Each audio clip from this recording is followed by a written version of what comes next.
ಇಷ್ಟ ಚೆನ್ನಾಗಿದ್ದೀರಲ್ಲ, ನೀವ್ ಯಾಕೆ ವಿಲನ್ ಪಾತ್ರ ಮಾಡ್ತಿದ್ದೀರಾ ಅನ್ನೋ ಒಂದು ಆ ಒಂದ್ ಪ್ರಶ್ನೆನೇ ಕೇಳ್ತಾ ಇದ್ರು ಜನ. ಅದಕ್ಕೆ ಒಂದು ಅಜ್ಜಿ ನಂಗೆ ಜ್ಞಾಪಕ ಇದೆ, ನನ್ ದೇವಸ್ಥಾನಕ್ ಹೋದಾಗ ಯಾಕಮ್ಮ ಈ ತರ ಮನೆ ಹಾಳು ಕೆಲಸ ಮಾಡ್ತಿರ್ತೀಯ ನೀನು ಅಂತ ಬೈದಿದ್ರು. ನೀವ್ ಇವಾಗ್ಲೂ ಹೇಳ್ತಾರೆ, ನೀವೇನಾದ್ರೂ ಕಂಟಿನ್ಯೂ ಮಾಡಿದ್ರೆ ಎಷ್ಟೋ ಹೇಗೋ ಇರ್ತಾ ಇತ್ತು ಅಂತ. ಅದ್ ಕೇಳಿದಾಗ ನನ್ ಬೇಜಾರಾಗತ್ತೆ. ಬಟ್ ಆಲ್ಮೋಸ್ಟ್ 1 year ತನಕ ಮಾತಾಡಿ ಅಥವಾ ಆಗಾಗ ಯಾವಾಗ ಮೀಟ್ ಮಾಡಿ, so then we fell in love. ಇಷ್ಟಪಟ್ಟು ಒಬ್ರನ್ನೊಬ್ರು ಆಗ ಸರಿ ಮದ್ವೆ ಆಗೋಣ ಅಂತ ನಾನು ಡಿಸೈಡ್ ಮಾಡಿ ಬಂದೆ. Say hi. ಸೊ ಪೂಜೆ ಶ್ಲೋಕಗಳು ಕಲ್ತಿದ್ದಾಳೆ, ನನ್ ಜೊತೆ ಪೂಜೆ ಮಾಡ್ತಾಳೆ. ಇನ್ನೊಳ್ನ ಭರತನಾಟ್ಯಂ ಸೇರ್ಸ್ಬೇಕು ಅನ್ಕೊಂಡಿದೀನಿ. ಈಗ ಹೇಗೆ ನಮ್ಮ ಒಂದು ಕಾಂತಾರ ಅಥವಾ ಒಂದು KGF ಮಾಡಿದ್ರು, ಆ ಒಂದು ಅಥೆಂಟಿಸಿಟಿ ಅದೇ ತರ ಕ್ಯಾರಿ ಆನ್ ಮಾಡಿದ್ರೆ ನಾವು ಖಂಡಿತ ಆ ರಾಜ್ಕುಮಾರ್ ಎರಾ ಏನಿತ್ತು ಖಂಡಿತ ವಾಪಸ್ ಬರುತ್ತೆ. ತುಂಬಾ ಖುಷಿ ನಂಗೆ ಆಕ್ಟ್ ಮಾಡ್ಬೇಕಂತ. ತುಂಬಾ ಮಿಸ್ ಮಾಡ್ಕೊಳ್ತೀನಿ ನಮ್ ಜನನ, ತುಂಬಾನೇ ಮಿಸ್ ಮಾಡ್ಕೊಳ್ತೀನಿ. ನಮ್ ನಾಡನ್ನ ತುಂಬಾ ಮಿಸ್ ಮಾಡ್ಕೊಳ್ತೀನಿ. ಫಣಿ ರಾಮಚಂದ್ರ ಸರ್ ನನ್ನ ದೂರದಿಂದ ನೋಡಿ ನೀನ್ ಆಕ್ಟ್ ಮಾಡ್ತೀಯಮ್ಮ ಅಂತ ಕೇಳಿದ್ರು. ಸೊ ನನ್ನೇನು ಫ್ರೆಂಡ್ ರೋಲ್ ಕೇಳ್ತಿದಾರೆ, ಮಾಡ್ತೀನಿ ಸರ್ ಅಂತ ಹೇಳ್ದೆ. ಸರಿ ಅಂದ್ಬಿಟ್ಟು 1-2 ಪೇಜ್ ಡೈಲಾಗ್ ಕೊಟ್ರು, ಇದನ್ನ ಬೈ ಹಾರ್ಟ್ ಮಾಡ್ಬಿಟ್ಟು ನಂಗೆ ಆಕ್ಟ್ ಮಾಡ್ಬೇಕು ಅಂತ.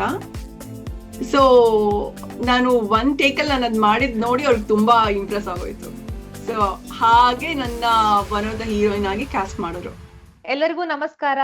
ನಾನಿವತ್ತು ವಿಶೇಷ ಗೆಸ್ಟ್ ಜೊತೆಗಿದ್ದೀನಿ.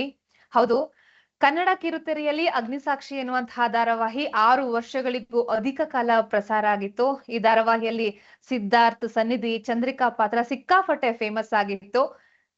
ಚಂದ್ರಿಕಾ ಪಾತ್ರ ಬದಲಾದ್ರೂ ಕೂಡ ಮೊದಲನೆಯ ಚಂದ್ರಿಕಾ ಅವ್ರನ್ನ ಯಾರು ಕೂಡ ಮರ್ತಿಲ್ಲ. ಎಸ್, ಇವತ್ತು ನಮ್ ಜೊತೆಗೆ ಚಂದ್ರಿಕಾ ಪಾತ್ರಧಾರಿ ರಾಜೇಶ್ವರಿ ಪಾರ್ಥಸಾರಥಿ ಅವರಿದ್ದಾರೆ. ಮೇಡಮ್ ನಮಸ್ತೆ. ನಮಸ್ಕಾರ. ನಮಸ್ತೆ, ಹೇಗಿದ್ದೀರಾ? ನಾನ್ ಚೆನ್ನಾಗಿದ್ದೀನಿ, ನೀವು? ನಾನ್ ಚೆನ್ನಾಗಿದ್ದೀನಿ. ಆಲ್ಮೋಸ್ಟ್ ಕನ್ನಡ ಕಿರುತೆರೆಯಿಂದ ದೂರ ಆಗಿ ಆಲ್ಮೋಸ್ಟ್ 6 ವರ್ಷಗಳಾಯ್ತು ನಾನ್ ಅನ್ಕೊಂಡಿರೋ ಪ್ರಕಾರ. ಸೊ ಅಲ್ಲಿಂದ ಕನ್ನಡ ಸ್ಕ್ರೀನ್ ಅಲ್ಲಿ ನೀವು ಕಾಣಿಸ್ಕೊಂಡಿಲ್ಲ, ವಿದೇಶದಲ್ಲಿದ್ದೀರಾ. ತುಂಬಾ ಜನ ಅನ್ಕೊಂಡಿದ್ದೇನಂದ್ರೆ ಚಂದ್ರಿಕಾ ಅವ್ರು ಎಲ್ಲಿ ಹೋದ್ರು, ರಾಜೇಶ್ವರಿ ಅನ್ನೋದಕ್ಕಿಂತ ಚಂದ್ರಿಕಾ ಅಂತ. ಚಂದ್ರಿಕಾ ಅವ್ರು ಎಲ್ಲಿ ಕಾಣಿಸ್ತಾ ಇಲ್ಲ, ತುಂಬಾ ಚೆನ್ನಾಗಿ ಆಕ್ಟ್ ಮಾಡ್ತಾ ಇದ್ರು, ಅವರು ಕಣ್ಣಲ್ಲೇ ಆಕ್ಟ್ ಮಾಡ್ತಾ ಇದ್ರು ಅಂತ ಸಾಕಷ್ಟು ಜನ ಇವತ್ತಿಗೂ ಕೂಡ ಕನ್ನಡಿಗರು ಹೇಳ್ತಾರೆ. ಹೌದು, 6 ವರ್ಷ ಮೇಲೇನೆ ಆಯ್ತು. ಸುಮಾರಾಗಿ 10 ವರ್ಷ ಆಗೋಯ್ತು ಆಲ್ರೆಡಿ.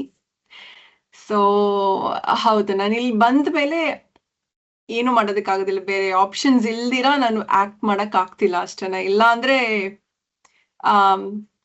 ತುಂಬಾ ಖುಷಿ ನಂಗೆ ಆಕ್ಟ್ ಮಾಡ್ಬೇಕಂತ. ತುಂಬಾ ಮಿಸ್ ಮಾಡ್ಕೊಳ್ತೀನಿ ನಮ್ ಜನನ, ತುಂಬಾನೇ ಮಿಸ್ ಮಾಡ್ಕೊಳ್ತೀನಿ. ನಮ್ ನಾಡನ್ನ ತುಂಬಾ ಮಿಸ್ ಮಾಡ್ಕೊಳ್ತೀನಿ. ಬಟ್ ಹಾಗೆ ಲೈಫ್ ಹೀಗೆ ಚೇಂಜ್ ಆಯ್ತು. ಲೈಫ್ ಫ್ಲೋ ಹೇಗ್ ಹೋಯ್ತು, ನಾನು ಹಂಗೆ ಫ್ಲೋ ಜೊತೆ ಹೊಂದ್ಕೊಂಡು ಹೋಗ್ತಾ ಇದ್ದೀನಿ ಅಷ್ಟೇ. ರಾಜೇಶ್ವರಿ ಅವರು ಅದಕ್ಕಿಂತ ಹೆಚ್ಚಾಗಿ ಚಂದ್ರಿಕಾ ಅಂತಂದ್ರೆ ಉದ್ದದ ಕೂದ್ಲು ಅಂತ ಹೇಳಿ ಎಲ್ಲರೂ ಇವಾಗ್ಲೂ ಮಾತಾಡ್ತಿರ್ತಾರೆ. ಇವಾಗ ನಿಮ್ಮ ಗೆಟ್ ಅಪ್ ಚೇಂಜ್ ಆಗಿದೆ ಅಂದ್ರೆ ಆಲ್ಮೋಸ್ಟ್ 10 ವರ್ಷ ಆಯ್ತು. ತುಂಬಾ ಜನ ಈಗಲೂ ನೆನ್ಪಿಟ್ಕೊಂಡಿರ್ತಾರೆ. ಏನ್ ಅನ್ಸುತ್ತೆ ನಿಮ್ಮ ಅಗ್ನಿಸಾಕ್ಷಿ ಧಾರಾವಾಹಿ ಗೆಟಪ್ ಏನಿದೆ, ಕಾಸ್ಟ್ಯೂಮ್ ಏನಿದೆ, ಅದನ್ನ ಇವತ್ತಿಗೂ ಕೂಡ ಜನ ಮಾತಾಡ್ತಾರೆ. ಹೌದು, ನಂಗೆ ನ್ಯಾಚುರಲಿ ನಂಗೆ ಕರ್ಲಿ ಹೇರ್ಸು. ಸೊ ನಾನು ಅಗ್ನಿಸಾಕ್ಷಿಗೆ ಏನಾದ್ರು ಸ್ವಲ್ಪ ನನ್ ಲುಕ್ಸ್ ಸ್ವಲ್ಪ ಎಕ್ಸ್ಪೆರಿಮೆಂಟ್ ಮಾಡೋಣ, ಡಿಫ್ರೆಂಟ್ ಆಗಿ ಏನಾದ್ರು ಚೇಂಜ್ ಮಾಡ್ಬೇಕು ಅಂತ ನಾನು ಅವಾಗ ಸ್ಟ್ರೇಟ್ನಿಂಗ್ ಮಾಡಿಸ್ದೆ. ಬಟ್ ಅದು ನನ್ ಕೂದಲು ಆಲ್ರೆಡಿ ತುಂಬಾನೇ ಉದ್ದ ಇತ್ತು. ಸೊ ಸ್ಟ್ರೇಟಿಂಗ್ ಮಾಡಿದಾಗ ಅದು ಫುಲ್ ಉದ್ದ ಆಗಿದ್ದ ಮೇಂಟೈನ್ ಮಾಡೋದು ತುಂಬಾ ಕಷ್ಟ ಆಗ್ತಿತ್ತು ನಂಗೆ. ಒಂದೊಂದು ಸೆಷನ್ಸ್ ಕೂಡ ನಂಗೆ 4 to 6 hours ಆಗ್ತಾ ಇತ್ತು. ಬಟ್ ನಾನು ಇವಾಗ ಕೆಮಿಕಲ್ ಟ್ರೀಟ್ಮೆಂಟ್ ಎಲ್ಲ ಬೇಡ, ನ್ಯಾಚುರಲಿ ಹೇಗಿದ್ದೀನೋ ಅದನ್ನ ಹಾಗೆ ಎಕ್ಸೆಪ್ಟ್ ಮಾಡ್ಕೊಂಡು ಹೋಗ್ಬೇಕಂತ ನನ್ ನಾರ್ಮಲ್ ಹೇರ್ಸ್, ನನ್ ನ್ಯಾಚುರಲ್ ಹೇರ್ಸ್ ನ ಬೆಳೆಸ್ತಾ ಇದೀನಿ. ಉದ್ದ ಅಷ್ಟೊಂದಿಲ್ಲ, ಕಷ್ಟ ಮೇಂಟೈನ್ ಮಾಡೋದು. But ಹೇಗಿದ್ಯೋ fine. ಬಟ್ ಈಗ್ಲೂ ಚೆನ್ನಾಗೇ ಕಾಣಿಸ್ತಾ ಇದ್ದೀರಾ. ಏನ್ ಗೆಟಪ್ ಚೇಂಜ್ ಆಯ್ತು ಅಂತ ನೀವೇನ್ ಚೇಂಜ್ ಕಾಣಿಸ್ತಾ ಇಲ್ಲ, ಚೆನ್ನಾಗೇ ಕಾಣಿಸ್ತಾ ಇದ್ದೀರಾ.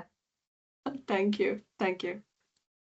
ಈಗ ನೀವ್ ಎಲ್ಲಿದ್ದೀರಾ, ಏನ್ ಮಾಡ್ತಾ ಇದ್ದೀರಾ ಅಂತ ನಮ್ಮ ವೀಕ್ಷಕರಿಗೆ ಹೇಳ್ಬೋದಾ? ಈಗ ನಾನಿಲ್ಲೂ ಕೆಲಸ ಮಾಡ್ತಾ ಇದ್ದೀನಿ. ನಾನು ಕಾರ್ಪೊರೇಟ್ ನಲ್ಲಿ ಕೆಲಸ ಮಾಡ್ತೀನಿ ಅಂತ ಅಂದ್ಕೊಂಡಿರ್ಲಿಲ್ಲ, ಬಟ್ ಹೇಗೋ ನನ್ಗೆ ಏನ್ ಹೇಳ್ತಾರೆ, ಸುಮ್ನೆ ಕೂತು ಐಡಲ್ ಆಗಿ ಇರೋದಕ್ ನಂಗೆ ಇಷ್ಟ ಆಗಿಲ್ಲ. ನಾನೇನಾದ್ರು ಮಾಡ್ಬೇಕು, ಬ್ಯುಸಿ ಆಗ್ಬೇಕು, ಆಗ ಇಷ್ಟು ನನ್ ಮಿಸ್ ಮಾಡ್ಕೊಳ್ಳೋದು ಕೂಡ ಕಮ್ಮಿ ಆಗುತ್ತೆ ಅಂದ್ಬಿಟ್ಟು ನಾನು ಕಾಮನ್ವೆಲ್ತ್ ಬ್ಯಾಂಕ್ ನ ಜಾಯಿನ್ ಮಾಡಿದೆ. ಸೊ ಅಲ್ಲಿ ಇವಾಗ ಸೆಕೆಂಡ್ ಲೆವೆಲ್ ಟೆಕ್ನಿಕಲ್ ಅನಾಲಿಸ್ಟ್ ಆಗಿ ಕೆಲಸ ಮಾಡ್ತಾ ಇದ್ದೀನಿ. ಓಕೆ. ನಿಮ್ಮ ಎಜುಕೇಶನ್ ಏನಾಗಿತ್ತು ಮೇಡಮ್ ನೀವು ಬೆಂಗಳೂರಲ್ಲಿ ಇರುವಾಗ?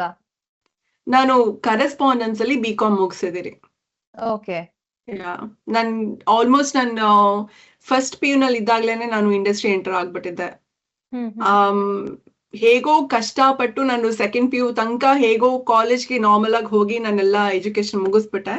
ಬಟ್ ಅದಾದ್ಮೇಲೆ ನಂಗೆ ಬೇರೆ ದಾರಿ ಇಲ್ಲ, ಕರೆಸ್ಪಾಂಡೆನ್ಸ್ ನಲ್ಲೇ ಮಾಡ್ಬೇಕಾಗಿ ಬಂತು. So BCom correspondence. ಓಕೆ. ನಿಮ್ಮ ಮೊದಲ ಪ್ರಾಜೆಕ್ಟ್ ಬಗ್ಗೆ ಹೇಳ್ಬೋದಾ? ಹೇಗೆ ಅವಕಾಶ ಸಿಕ್ತು? ಹೇಗೆ ಇಂಡಸ್ಟ್ರಿ ಕಾಲಿಟ್ರಿ? ಫಸ್ಟ್ ನಾನು ಸುಮ್ನೆ ನನ್ನ ಫ್ರೆಂಡ್ ಜೊತೆ ಹೋಗಿದ್ದೆ. ಅವಳನ್ನ ಸ್ಕ್ರೀನ್ ಟೆಸ್ಟ್ ಕರ್ಸಿದ್ರು, ಅವಳ ಜೊತೆಗೆ ಹೋಗಿದ್ದೆ. ಫಣಿರಾಮ್ ಚಂದ್ರ ಅವರು, he was very happening director. ಇವಾಗ್ಲೂ ನಾನು ಅವ್ರನ್ನ ನನ್ನ ಗುರು ಅಂತ ಭಾವಿಸ್ತೀನಿ. ಸೊ ಅಲ್ಲಿ ಸುಮಾರು ಜನ ಆಕ್ಟರ್ಸ್ ಮಕ್ಕಳು ಇದ್ರು.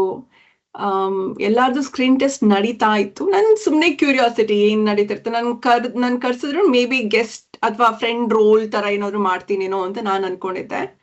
ಬಟ್ ಅಲ್ಲಿಗೆ ಹೋದಾಗ ಫಣಿರಾಮ್ ಚಂದ್ರ ಸರ್ ನನ್ನ ದೂರದಿಂದ ನೋಡಿ, ನೀನ್ ಆಕ್ಟ್ ಮಾಡ್ತೀಯಮ್ಮ ಅಂತ ಕೇಳಿದ್ರು. ಸೊ ನನ್ನೇನು ಫ್ರೆಂಡ್ ರೋಲ್ ಕೇಳ್ತಿದಾರೆ, ಮಾಡ್ತೀನಿ ಸರ್ ಅಂತ ಹೇಳ್ದೆ. ಸರಿ ಅಂದ್ಬಿಟ್ಟು ಒಂದ್ 2 ಪೇಜ್ ಡೈಲಾಗ್ ಕೊಟ್ರು, ಇದನ್ನ ಬೈ ಹಾರ್ಟ್ ಮಾಡ್ಬಿಟ್ಟು ನಂಗೆ ಆಕ್ಟ್ ಮಾಡ್ಬೇಕು ಅಂತ. ಸೊ ನಾನು ಒನ್ ಟೇಕಲ್ಲಿ ನಾನು ಅದ್ ಮಾಡಿದ್ ನೋಡಿ ಅವ್ರಿಗೆ ತುಂಬಾ ಇಂಪ್ರೆಸ್ ಆಗೋಯ್ತು.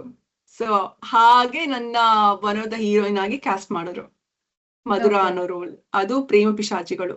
ತುಂಬಾ ಜನ ನನ್ನ ದಂಡಪಿಂಡಗಳು ಅಂತ ಕನ್ಫ್ಯೂಸ್ ಮಾಡ್ಕೊಳ್ತಾರೆ. ಬಟ್ ಇಟ್ಸ್ ನಾಟ್ ದಂಡಪಿಂಡಗಳು, ಇಟ್ಸ್ ಪ್ರೇಮ ಪಿಶಾಚಿಗಳು. ನನ್ನ ಫಸ್ಟ್ ಸೀರಿಯಲ್.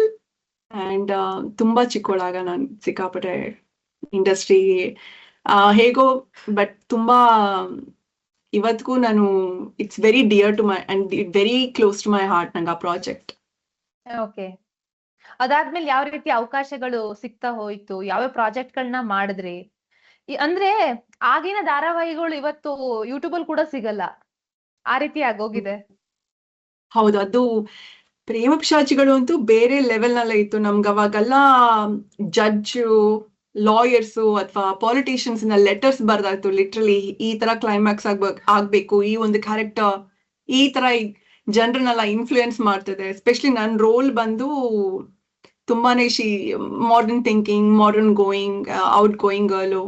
ಬಟ್ ಎಲ್ಲೋ ಒಂದ್ ಕಡೆ ನನ್ ಮೆಚುರಿಟಿ ಅಷ್ಟೊಂದು ಇರೋದಲ್ಲ ಆ ಕ್ಯಾರೆಕ್ಟರ್ ಮಧುರಾಗೆ. ಸೊ ತುಂಬಾನೇ ಅದು ಕಾಂಟ್ರವರ್ಷಿಯಲ್ ಕ್ಯಾರೆಕ್ಟರ್ ಆಗಿತ್ತು. ಸೊ ಆ ಟೈಮ್ ನಲ್ಲಿ ಅವ್ರು ಕೊಡ್ತಿದ್ದ ಒಂದು ಅಭಿಪ್ರಾಯಗಳನ್ನ ಕೂಡ ನಮ್ ಸೆಟ್ ನಲ್ಲಿ ಡಿಸ್ಕಸ್ ಮಾಡ್ತಾ ಇದ್ರು. ಸೊ ಇಟ್ ವಾಸ್ ಲೈಕ್, ಅವಾಗೆಲ್ಲ ನಮ್ಗೆ ಈ ತರ ಸೋಷಿಯಲ್ ಮೀಡಿಯಾ ಆ ತರ ಪ್ಲಾಟ್ಫಾರ್ಮ್ಸ್ ಇರಲಿಲ್ಲ. So it use to be like letters ಅಥವಾ ಈ ತರ.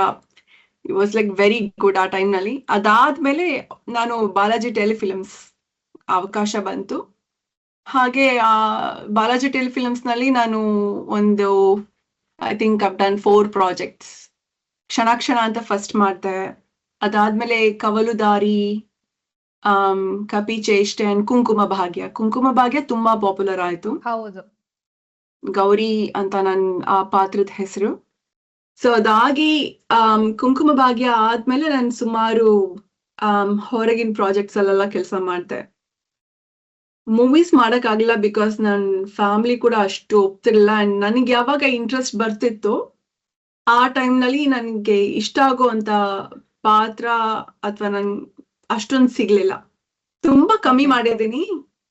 ನನಗ್ ಇವಾಗ ಸದ್ಯಕ್ಕೆ ಜ್ಞಾಪಕ ಬರೋದು ಅಂತಂದ್ರೆ, ಫಸ್ಟ್ ನಂದೊಂದು ಆರ್ಟ್ ಫಿಲ್ಮ್ ಮಾಡಿದೆ, ಮೌನಿ ಅಂತ, ದತ್ತಣ್ಣ ಅವ್ರ ಮಗಳಾಗಿ.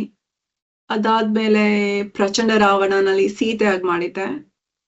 ಸೊ ತುಂಬಾ ಕಮ್ಮಿ ಮೂವೀಸ್ ಅಂತ ಅಂದ್ರೆ. ಬಟ್ ಸೀರಿಯಲ್ಸ್ ಅಲ್ಲೇ ನಂಗೆ ತುಂಬಾನೇ ಸ್ಯಾಟಿಸ್ಫ್ಯಾಕ್ಷನ್ ಇತ್ತು. ಒಂದು ಮನಸ್ಸು ತುಂಬೋ ಅಂತ ಪಾತ್ರಗಳನ್ನ ಮಾಡಿದ್ರಿಂದ ನನಗೆ ಅನಿಸ್ತಿರ್ಲಿಲ್ಲ. ಅವಕಾಶ ನಾನು ಯಾವತ್ತೂ ಹುಡ್ಕೊಂಡು ಹೋಗ್ಲಿಲ್ಲ. ಲಕಿಲಿ ಅವಕಾಶಗಳು ನನಗೆ ಬರ್ತಾ ಇತ್ತು and I was like very happy and content with them. ಒಟ್ಟು ಎಷ್ಟು ಸೀರಿಯಲ್ಸ್ ಮಾಡಿದ್ರಿ ಮೇಡಮ್, ಲೆಕ್ಕ ಇದೆಯಾ? ಲೆಕ್ಕ ಇಲ್ಲ, ಅದೇ ನನ್ಗೆ ಲೆಕ್ಕ ಇಲ್ಲ ಇವತ್ತಿಗೂ ಕೂಡ. ನಂಗೆ ಲೆಕ್ಕ ಮೇ ಬಿ ಒಂದ್ 25-30 ಆಗಿರುತ್ತೆ, ಬೇಲೆನೆ ಆಗಿರ್ಬೋದೇನೋ ಗೊತ್ತಿಲ್ಲ. ಆಗಿದೆ, ಸುಮಾರಾಗಿದೆ. ಬಟ್ ತುಂಬಾ ನಿಮ್ಗೆ ಹೆಸರು ತಂದ್ಕೊಟ್ಟಿದ್ದು ಕುಂಕುಮ ಭಾಗ್ಯ ಮತ್ತೆ ಅಗ್ನಿ ಸಾಕ್ಷಿ. ಕುಂಕುಮ ಭಾಗ್ಯ, ಜೋಕಾಲಿ, ಅಗ್ನಿ ಸಾಕ್ಷಿ ಜನಕ್ಕೆ ನನ್ನ ಒಂದು ಲಾಸ್ಟ್ ಪ್ರಾಜೆಕ್ಟ್ ಆಗಿದ್ರಿಂದ ತುಂಬಾ ಜ್ಞಾಪಕ ಇರೋದು ಅಗ್ನಿ ಸಾಕ್ಷಿ.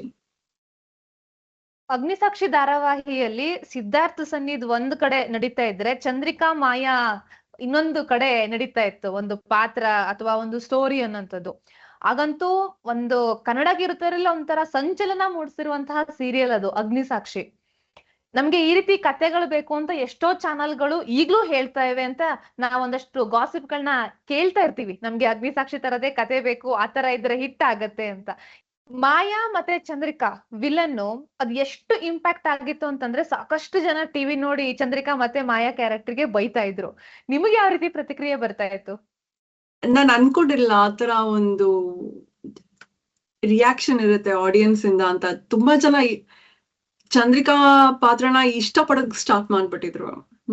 ನಾನ್ ಆ ಸೀರಿಯಲ್ ನೋಡಿದ್ರು ನಿಮ್ಗೋಸ್ಕರ. ನನ್ಗ ಅವಾಗೆಲ್ಲ ಪರವಾಗಿಲ್ವೇ, ಈ ಒಂದು ಇಂಪ್ಯಾಕ್ಟ್ ಇರುತ್ತೆ ಅಂತ ನಾನು ಅನ್ಕೊಂಡಿರ್ಲಿಲ್ಲ. ಸೊ ಕೇಳೋದ್ ತುಂಬಾ ಕಾಮನ್. ಅವಾಗೆಲ್ಲ ಇಷ್ಟ ಚೆನ್ನಾಗಿದ್ದೀರಲ್ಲ, ನೀವ್ ಯಾಕೆ ವಿಲನ್ ಪಾತ್ರ ಮಾಡ್ತಿದ್ದೀರಾ ಅನ್ನೋ ಒಂದು ಆ ಒಂದು ಪ್ರಶ್ನೆನೇ ಕೇಳ್ತಾ ಇದ್ರು ಜನ. ಆ ಟೈಮಲ್ಲಿ ಅದು ಹೊಸ್ತು. ಅಂದ್ರೆ ಮೇ ಬಿ ಆಡಿಯನ್ಸ್ ಅಷ್ಟು ನೋಡಿರ್ಲಿಲ್ಲ. ಅಂದ್ರೆ ವಿಲನ್ ಆಗಿ ಮಾಡೋರು ನಾರ್ಮಲ್ ಆಗಿ ಕಾಣಿಸ್ತಾರೆ ಅಥವಾ ಏನ್ ಹೇಳ್ತಾರೆ ನಾರ್ಮಲ್ ಆಗೇ ಇರ್ತಾರೆ, ಅಥವಾ ವಿಲನ್ ತರ ಓವರ್ ಆಗಲ್ಲ, ಮೇಕಪ್ ಮಾಡ್ಕೊಳ್ಳೋದಿಲ್ಲ, ಚೆನ್ನಾಗಿ ಡ್ರೆಸ್ ಮಾಡ್ಕೊಳ್ತಾ ಇದ್ರು. ಸೊ ಅವಾಗೆಲ್ಲ ನನ್ ತುಂಬಾ ಕೇಳ್ತಾ ಇದ್ ಕ್ವೆಶನ್ಸ್, ನಿಮ್ ಮೇಕಪ್ ಇಷ್ಟ ಆಗುತ್ತೆ ಅಥವಾ ನಿಮ್ ಕಾಸ್ಟ್ಯೂಮ್ ಇಷ್ಟ ಆಗತ್ತೆ ಅನ್ನೋ ಹಾಗೆ. ಬಟ್ ಅಷ್ಟು ಪ್ರೀತಿ, ಅಷ್ಟೊಂದು ವಿಶ್ವಾಸ ಜನ ಆ ಪಾತ್ರಕ್ಕೆ ಕೊಡ್ತಾರೆ ಅಂತ ನಾನು ಅನ್ಕೊಂಡಿರ್ಲಿಲ್ಲ. ಇವತ್ತಿಗೂ ನನ್ಗೆ ಆಶ್ಚರ್ಯ ಅನ್ಸುತ್ತೆ ಕೆಲವೊಂದ್ಸಲ ವಿಡಿಯೋಸ್ ನೋಡಿದಾಗ ಆ ಪಾತ್ರ ಅಷ್ಟು ಹತ್ರವಾಗಿತ್ತು ಜನಕ್ಕೆ ಅಂತ. ಓಕೆ, ಅವಾಗ ಏನಾದ್ರು ಬೈದಿದ್ದು ಹೊರಗಡೆ ಸಿಕ್ಕಾಗ, ಅಂದ್ರೆ ದೇವಸ್ಥಾನಕ್ಕೆ ಹೋದಾಗ ಯಾಕೆ ಈ ತರ ಮಾತಾಡ್ತೀಯ ಅಂತ ಹೇಳಿ ಅಜ್ಜಿನೋ ಅಥವಾ ಇನ್ಯಾರೊಬ್ರು ತುಂಬಾ ಪರ್ಸನಲ್ ಆಗಿ ತಗೊಂಡಿಟ್ಬಿಡ್ತಾರ ನೋಡಿ ಒಂದಷ್ಟು ಕ್ಯಾರೆಕ್ಟರ್ನ, ಆ ತರ ಬೈದಿದ್ದೇನಾದ್ರು ಎಕ್ಸ್ಪೀರಿಯನ್ಸ್ ಇದೆಯಾ? ಆ ತರ ನಂಗೆ ಅಗ್ನಿ ಸಾಕ್ಷಿನಲ್ಲಿ ಆಗಿಲ್ಲ. ಬಟ್ ನಂದು ಬೇರೆ ಒಂದು ಸೀರಿಯಲ್ ಮನೆಯೊಂದು ಮೂರು ಬಾಗಿಲು ಅಂತ ETV ಕನ್ನಡ ಮಾಡ್ತಿದ್ದೆ. ಅದ್ರಲ್ಲಿ ನನ್ ಸುಪ್ರಿಯಾ ಅಂತ ನಂದು ಪಾತ್ರ. ಸೊ ಅದನ್ನಲ್ಲೂ ವ್ಯಾಂಪ್ ಆಗಿ ಮಾಡಿದ್ದೆ. ಅದಕ್ಕೆ ಒಂದು ಅಜ್ಜಿ ನಂಗೆ ಜ್ಞಾಪಕ ಇದೆ. ನನ್ ದೇವಸ್ಥಾನಕ್ಕೆ ಹೋದಾಗ ಯಾಕಮ್ಮ ಈ ತರ ಮನೆ ಹಾಳು ಕೆಲಸ ಮಾಡ್ತಿರ್ತೀಯ ನೀನು ಅಂತ ಬೈದಿದ್ರು. ನೋಡಕ್ ಇಷ್ಟು ಚೆನ್ನಾಗಿದ್ಯಾ, ಇಷ್ಟು ಒಳ್ಳೊಳಾಗಿದ್ಯಾ, ನೀನ್ ಯಾಕೆ ನಿನ್ ಬುದ್ಧಿ ಯಾಕೆ ಹಿಂಗಾಯ್ತು ಅಂತ. ಸೊ ಆ ಬೈಗಳನ್ನು ನಮ್ಗೆ ಏನ್ ಹೇಳ್ತಾರೆ, ಹೊಗಳಿಕೆ. ಓಕೆ, ಹೌದು. ನೀವು ವಿಲನ್, ಎಸ್ಪೆಷಲಿ ವಿಲನ್ ಅಂತ ಪಾತ್ರ ಬಂದಾಗ ಜನ ಆ ಪಾತ್ರಕ್ಕೆ ಬೈತಾ ಇದ್ದಾರೆ ಅಂತಂದ್ರೆ ನಾವು ಆ ಪಾತ್ರಕ್ಕೆ ನ್ಯಾಯ ಒದಗಿಸ್ತಾ ಇದೀವಿ ಅಂತ ಅರ್ಥ. ಸೊ ಜನ ಬೈತಿದ್ದಾರೆ ಅಂತಂದ್ರೆ ನೀವು ಚೆನ್ನಾಗ್ ಮಾಡ್ತಿದ್ದೀರಾ, ನಿಮ್ಮ ಪಾತ್ರ ಇಂಪ್ಯಾಕ್ಟ್ ಆಗ್ತಿದೆ ಅಂತ ಅರ್ಥ. ಹೌದು, ನಿಜ. ಬಟ್ ಅದು ನನ್ಗದು ಅಗ್ನಿ ಸಾಕ್ಷಿನಲ್ಲಿ ಬಂದು ಅಜ್ಜಿ ಬೈದಿದ್ದು ಅಂತಲ್ಲ, ಬಟ್ ಸೀರಿಯಸ್ ಆಗಿ ನಿಂತ್ಬಿಟ್ಟು ಕೇಳ್ತಾ ಇದ್ರು, ನಿಮ್ಗೆ ಆಗೋದಕ್ಕೆ ಕಾರಣ ಏನೋ ಇರುತ್ತಲ್ವಾ, ನೀವೇನೋ ಆಗಿದೆ ನಿಮ್ಗೆ ಅನ್ಯಾಯ, ಅದಕ್ಕೋಸ್ಕರ ನೀವು ಫ್ಯಾಮಿಲಿಗೆ ಹಿಂಗ್ ಮಾಡ್ತಾ ಇದ್ದೀರಾ, ಆ ಒಂದು ಸ್ಟೋರಿ ನಾವು ವೇಟ್ ಮಾಡ್ತಾ ಇದೀವಿ, ಆ ಒಂದು ಸ್ಟೋರಿ ನಾವು ಕೇಳ್ಬೇಕು ನೋಡ್ಬೇಕು ಅಂತ. ಬಟ್ ಅಷ್ಟರಲ್ಲಿ ನನ್ಗೆ ಅಗ್ನಿ ಸಾಕ್ಷಿನ ಬಿಡ್ಬೇಕಾಗಿ ಬಂತು ಅಷ್ಟೇ. ಓಕೆ, ಬಟ್ ಕನ್ನಡದಲ್ಲಿ ಸ್ಟೈಲಿಶ್ ಒಂದು ವಿಲನ್ ಅಂತ ಶುರುವಾಗಿರೋದು ಐ ಥಿಂಕ್ ಮನೆಯೊಂದು ಮೂರು ಬಾಗಿಲು ಧಾರಾವಾಹಿ, ಝಾನ್ಸಿ ಕಾವೇರಪ್ಪ ಬಿಟ್ರೆ ನೀವೇ ಅಂತ ಅನ್ಸುತ್ತೆ. ಅಲ್ಲಿಂದ ಒಂದು ವಿಲನ್ ಕೂಡ ಇಷ್ಟು ಸ್ಟೈಲಿಶ್ ಆಗಿ ಕಾಣಿಸ್ತಾರೆ, ಇಷ್ಟು ಚೆನ್ನಾಗಿ ಕಾಣಿಸ್ತಾರೆ ಅಂತ ಗೊತ್ತಾಗಿದ್ದು ಅಂತ ಅನ್ಸುತ್ತೆ. ಹೌದು, ನಾನು ಆ ಟೈಮ್ ನಲ್ಲಿ ಅದೇ ಫಸ್ಟ್ ಅನ್ಸುತ್ತೆ, ನಾನು ಝಾನ್ಸಿ ರೀಪ್ಲೇಸ್ ಮಾಡಿದಾಗ ನಾನು ಅವ್ರ ತರ ಒಂದು ಮ್ಯಾನರಿಸಮ್ಸ್ ನಾನು ಮಾಡಕ್ಕಾಗತ್ತಾ ಇಲ್ವಾ ಅಂತ. ಬಟ್ ಗ್ರಾಜುವಲಿ ಹೋಗ್ತಾ ಹೋಗ್ತಾ ಜನಕ್ಕೆ ಇಷ್ಟ ಆಯ್ತು, ಜನ ಒಪ್ಕೊಂಡ್ರು. ಅದಾದ್ಮೇಲೆ ಅಗ್ನಿ ಸಾಕ್ಷಿ ನನಗ್ ಬಂದಾಗ ಸೇಮ್ ಪ್ರೊಡಕ್ಷನ್, ಆಗ ಐ ಕುಡಂಟ್ ಸೇ ನೋ.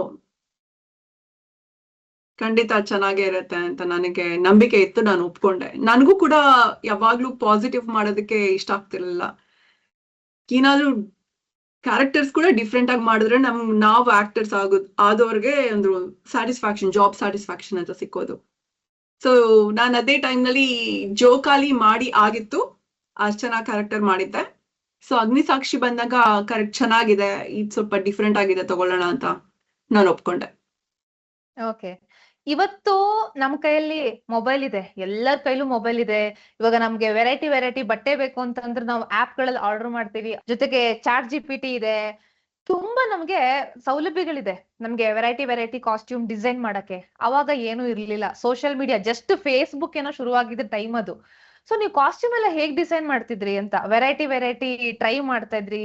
ಅದು ಹೇರ್ ಸ್ಟೈಲ್ ಇಂದ ಹಿಡಿದು, ಐ ಥಿಂಕ್ ಆ ಹೇರ್ ಸ್ಟೈಲ್ ತುಂಬಾ ಫೇಮಸ್ ಆಯ್ತು ನಿಮ್ಮಿಂದ.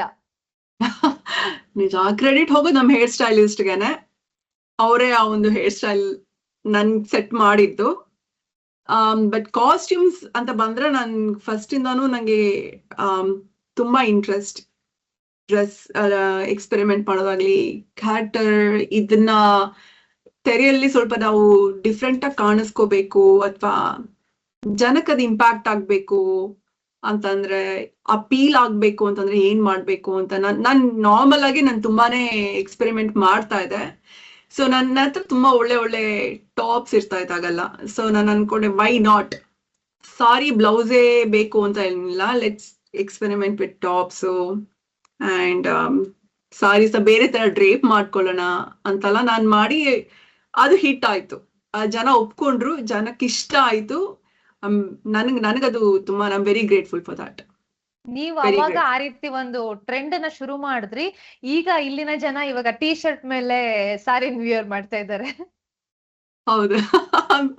ನನಗ್ ತುಂಬಾ ಖುಷಿ ಆಗುತ್ತೆ. ಐ ಫೀಲ್ ಲೈಕ್ ವಾವ್, ಪರವಾಗಿಲ್ವೇ, ಎಲ್ಲೋ ಒಂದ್ ಕಡೆ ಅದು ಇವಾಗ್ಲೂ ಕೂಡ ಇಟ್ ಸ್ಟಿಲ್ ಇಸ್ ಇಂಪ್ಯಾಕ್ಟಿಂಗ್ ಅಂತಂದ್ರೆ ಡೆಫಿನೆಟ್ಲಿ ತುಂಬಾ ಕಂಫರ್ಟಬಲ್ ಕೂಡ ಅಲ್ವಾ ನಮಗೆ. ಹೌದೌದು, ನಿಜ, ಹೌದು. Style is not only about flashy dress ಅಲ್ಲ, ಇಟ್ಸ್ ಆಲ್ಸೋ ಅಬೌಟ್ ಕಂಫರ್ಟ್. ನೀವಾಗಿರೋ ಅಂತ ಬಟ್ಟೆಗಳನ್ನ ನೀವು ಹಾಕೊಂಡಾಗ ವೆನ್ ಯು ಆರ್ ಕಂಫರ್ಟಬಲ್, ಅದು ನ್ಯಾಚುರಲಿ ಸ್ಟೈಲಿಶ್ ಆಗಿ ಕಾಣಿಸ್ಬಿಡತ್ತೆ. ಹೌದೌದು. ನೀವು ಆಕ್ಟಿಂಗ್ ಮಾಡ್ತಾ ಇದ್ರಿ, ಬ್ಯಾಕ್ ಟು ಬ್ಯಾಕ್ ಪ್ರಾಜೆಕ್ಟ್ ಗಳಲ್ಲಿ ಬ್ಯುಸಿ ಆಗಿದ್ರಿ. ಅದ್ರಲ್ಲೂ ಅಗ್ನಿಸಾಕ್ಷಿ ನಿಮ್ಗೆ ಒಂದ್ ಒಳ್ಳೆ ಸಕ್ಸಸ್ ಅನ್ನ ತಂದ್ಕೊಟ್ಟಿರುವಂತ ಸೀರಿಯಲ್ ನಡೀತಾ ಇತ್ತು, ಒಳ್ಳೆ ರೇಟಿಂಗ್ಸ್ ಇತ್ತು.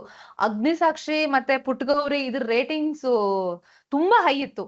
ಆ ಟೈಮಲ್ಲಿ ಅಂದ್ರೆ ಜನ ನಿಮ್ಮನ್ನ ಪ್ರೀತಿಯಿಂದ ಒಪ್ಕೊಂಡ ಟೈಮಲ್ಲಿ ನೀವು ಧಾರಾವಾಹಿಯನ್ನ ಬಿಡೋ ನಿರ್ಧಾರ ಮಾಡಿದ್ರಿ. ಯಾಕೆ ರಾಜೇಶ್ವರಿ ಅವರು ಸೀರಿಯಲ್ ಬಿಟ್ರು ಅಂತ ಇವತ್ತಿಗೂ ಕೂಡ ಒಂದಷ್ಟು ಜನರಿಗೆ ಪ್ರಶ್ನೆ ಇದೆ. ಅದು ಓನ್ಲಿ ಬಿಕಾಸ್ ನಾನು ಇಷ್ಟಪಟ್ಟೆ, ಇನ್ ಮದ್ವೆ ಆಗ್ಬೇಕು, ಮದ್ವೆ ಆದೆ. ಅವರು ಸೆಟ್ಲ್ ಆಗಿರೋದು ಆಸ್ಟ್ರೇಲಿಯಾನಲ್ಲಿ. ಸೊ ಇಲ್ಲಿಗೆ ಬರ್ಬೇಕಾಗಿ ಬಂತು. ಬಟ್ ಜೆನ್ಯೂನ್ಲಿ ಅಗ್ನಿಸಾಕ್ಷಿ ಟೀಮ್ ತುಂಬಾ ಟ್ರೈ ಮಾಡಿದ್ರು. ನಾನು ಇಲ್ಲಿಂದ ಅಲ್ಲಿ ಟ್ರಾವೆಲ್ ಮಾಡಿ ಸ್ವಲ್ಪ ದಿನ ಅಲ್ಲಿ ಶೂಟ್ ಮಾಡೋ ಹಾಗೆ ಏನಾದ್ರು ಅರೇಂಜ್ಮೆಂಟ್ಸ್ ಮಾಡೋಣ ಅಂತ. ಬಟ್ ನಾನು ಒಬ್ಳೆ ಅಲ್ಲ, ಅಲ್ಲಿ ತುಂಬಾ ಜನ ಆಕ್ಟರ್ಸ್ ಕೂಡ ಇರ್ತಾರೆ. ಅವ್ರ ಡೇಟ್ಸ್ ಕೂಡ ನಾನ್ ಅಲ್ಲಿ ಇದ್ದಾಗ ಮ್ಯಾಚ್ ಆಗ್ಬೇಕು. ಸ್ವಲ್ಪ ಎಕ್ಸ್ಪೆನ್ಸಸ್ ಕೂಡ ಓವರ್ ದ ಬಡ್ಜೆಟ್ ಆಗೋಗುತ್ತೆ. ಹಾಗೆಲ್ಲ ಆಗಿದ್ರಿಂದ ಅದು ವರ್ಕೌಟ್ ಆಗ್ಲಿಲ್ಲ ಅಷ್ಟೇನೆ. ಇಲ್ಲ ಅಂತಂದಿದ್ರೆ ನಾನು ಅಗ್ನಿಸಾಕ್ಷಿ ಕಂಟಿನ್ಯೂ ಮಾಡಿರ್ತಿದ್ದೆ, ಆ ಒಂದು ಐಡಿಯಾ ಏನಾದ್ರು ಕ್ಲಿಕ್ ಆಗಿದ್ರೆ. ಇಲ್ಲಿರೋದ್ರಿಂದ ನನಗೆ ಅಲ್ಲಿ ಬಂದು ಆಕ್ಟ್ ಮಾಡೋದಿಕ್ ಆಗ್ಲಿಲ್ಲ ಅಷ್ಟೇ. ನಿಮ್ಗೆ ಇವತ್ತಿಗೂ ಬೇಜಾರಿದೆ? ಬೇಜಾರಿದೆ, ನನಗೆ ನಿಜ ಬೇಜಾರಿದೆ. ತುಂಬಾ ಮಿಸ್ ಮಾಡ್ಕೊಳ್ತೀನಿ, ಇಲ್ಲ ಅಂತ ಇಲ್ಲ. ನಾವು ಒಂದು ಇಷ್ಟಪಟ್ಟಂತಹ ಪ್ರೊಫೆಷನ್ ನ ಬಿಟ್ಟು ಇನ್ನೊಂದು ಪ್ರೊಫೆಷನ್ಗೂ ಅಥವಾ ಬೇರೆ ಏನೋ ವರ್ಕ್ ಮಾಡೋದಿದೆಯಲ್ಲ, ಅದು ಸ್ವಲ್ಪ ಕಷ್ಟ ಆಗತ್ತೆ. ಅದನ್ನ ಹೇಗ್ ಬ್ಯಾಲೆನ್ಸ್ ಮಾಡಿದ್ರಿ? ಚಿಕ್ಕ ವಯಸ್ಸಿಂದ ನಾನು ತುಂಬಾ ಕಷ್ಟಪಟ್ಟು ಬೆಳೆದಿದ್ದೇನೆ. ಅಂದ್ರೆ ನಮ್ಗೆ ಎಲ್ಲಾನು ಅನುಕೂಲವಾಗಿ ಬಂದಿಲ್ಲ. ಸೊ ನನ್ಗೆ ನಮ್ ತಂದೆ ನಮ್ ತಾಯಿ ಹೇಳ್ಕೊಟ್ಟಿದ್ದು ಅಂತಂದ್ರೆ, ನೀನ್ ಏನೇ ಕೆಲಸ ಮಾಡಿದ್ರು ಅದನ್ನ ಇಷ್ಟಪಟ್ಟು ಮಾಡ್ಬೇಕು, ಏನೇ ಇರ್ಲಿ ಅಂತ. ಸೊ ನಾನು ಇವತ್ತಿಗೂ ನಾನು ಏನ್ ಕೆಲಸ ಮಾಡ್ತಿದ್ದೀನೋ ಅಷ್ಟೇ, ಏನ್ ಹೇಳ್ತಾರೆ, ಅಷ್ಟೇ ಆಸೆಯಿಂದ, ಅಷ್ಟೇ ಇಷ್ಟಪಟ್ಟು I go over and I do it. ನಾನು ಆತರ ಮಾಡ್ತೀನಿ. ನನ್ ಆಕ್ಟ್ ಮಾಡ್ಬೇಕಂದ್ರೂ ಅಷ್ಟೇನೆ. ಬೇರೆ ಯಾವ ಒಂದು ಎಕ್ಸ್ಟರ್ನಲ್ ಫ್ಯಾಕ್ಟರ್ಸ್ ನನ್ನ ಇನ್ಫ್ಲೂಯೆನ್ಸ್ ಮಾಡ್ತಿರ್ಲಿಲ್ಲ. 100% ಗಿಂತ ಜಾಸ್ತಿನೇ ಕೊಟ್ಟು ನಾನು ಆಕ್ಟ್ ಮಾಡ್ತಾ ಇದ್ದೆ. ಸೊ ನನ್ಗೆ ನನ್ನ ಲೈಫಲ್ಲಿ ನಾನು ಕಲ್ತಿರೋ ಪಾಠ, ಯಾವ ಕೆಲಸ ಮಾಡಿದ್ರು ಇಷ್ಟಪಟ್ಟು ಮಾಡ್ಬೇಕು. ಅದು ನಾನು ಇಂಡಸ್ಟ್ರಿಯಲ್ಲಿ ಇದ್ದಾಗ್ಲೂ ಇಟ್ ವಾಸ್ ಎಲ್ಲಾನು ಏನ್ ಹೇಳ್ತಾರೆ, ನೋಡೋಷ್ಟು ಚೆನ್ನಾಗಿರಲ್ಲ. ನಮ್ ಸ್ಟ್ರಗಲ್ಸ್ ಇರತ್ತೆ, ನಮ್ ಚಾಲೆಂಜಸ್ ಇದ್ದೇ ಇರತ್ತೆ. ಅದೇ ತರ ಚಾಲೆಂಜಸ್ ಇವಾಗ ನಾನ್ ಕೆಲಸ ಮಾಡ್ತಿರೋ ಜಾಗದಲ್ಲೂ ಇದೆ. ಬಟ್ ಅದನ್ನ ಪಕ್ಕಕ್ಕಿಟ್ಟು ಕೆಲಸ ಮಾಡ್ಬೇಕಂದ್ರೆ ಅದನ್ನೆಲ್ಲ ನಮ್ ಮನ್ಸಿಗೆ ಅದು ಇನ್ಫ್ಲೂಯೆನ್ಸ್ ಆಗ್ಬಾರ್ದು ಅನ್ನೋ ತರ ಕೆಲಸ ಮಾಡ್ತೀನಿ. ಹಾಗಾಗಿ ಸಂವಾಟ್ ನನ್ ಇಷ್ಟಪಟ್ಟು ನಾನು ಇಲ್ಲೂ ಕೆಲಸ ಮಾಡೋದ್ರಿಂದ ನನ್ಗೆ ಆ ಒಂದು ರೀತಿ ಏನ್ ಹೇಳ್ತಾರೆ, ನಾನ್ ಒಂದು ತುಂಬಾ ಆ ಒಂದು ಲೆವೆಲ್ ನಲ್ಲಿ ಬೇಜಾರು ಮಾಡಿಲ್ಲ.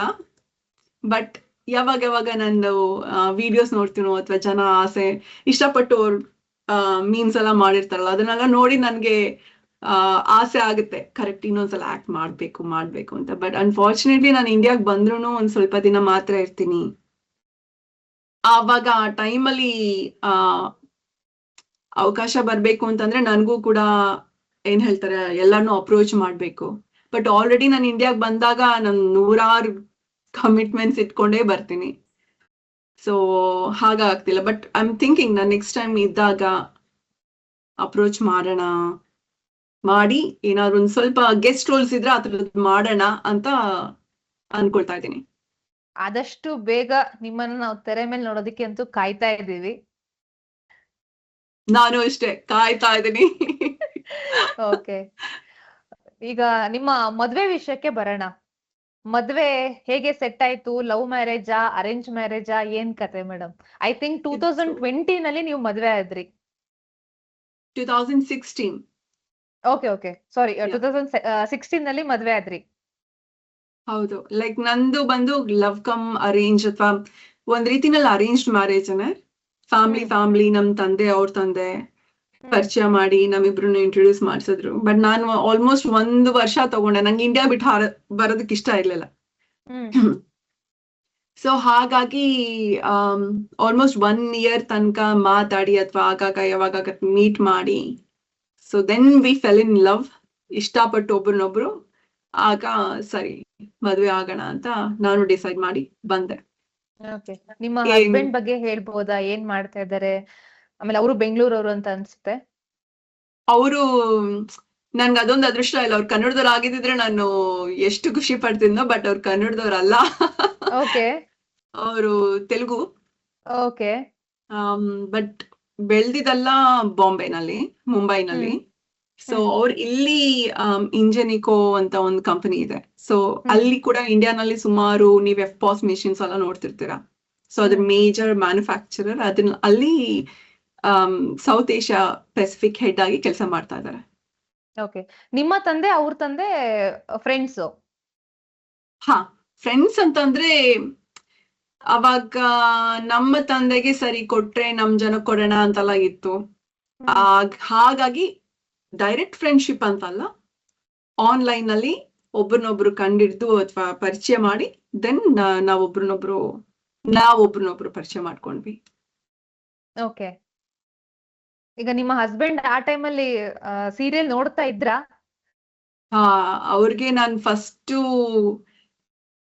ಫಸ್ಟ್ ಟೈಮ್ ನಾನು ಫೋನಲ್ಲಿ ಮಾತಾಡಿದಾಗ ಅವ್ರಿಗೆ ಗೊತ್ತಿರಲಿಲ್ಲ ನಾನು ಸೀರಿಯಲ್ಸ್ ನಲ್ಲಿ ಆಕ್ಟ್ ಮಾಡ್ತೀನಿ ಅಥವಾ ನಾನು ಆಕ್ಟ್ರೆಸ್ ಅಂತ ಅವ್ರಿಗೆ ಗೊತ್ತಿರಲಿಲ್ಲ. ಸುಮ್ನೆ ನಾರ್ಮಲ್ ಸರಿ ಯಾರು ಮೀಡಿಯಾನಲ್ಲಿ ಕೆಲಸ ಮಾಡ್ತಿದ್ದಾರೆ ಅಂತ ಅನ್ಕೊಂಡ್ರು ಅಷ್ಟೇನೆ.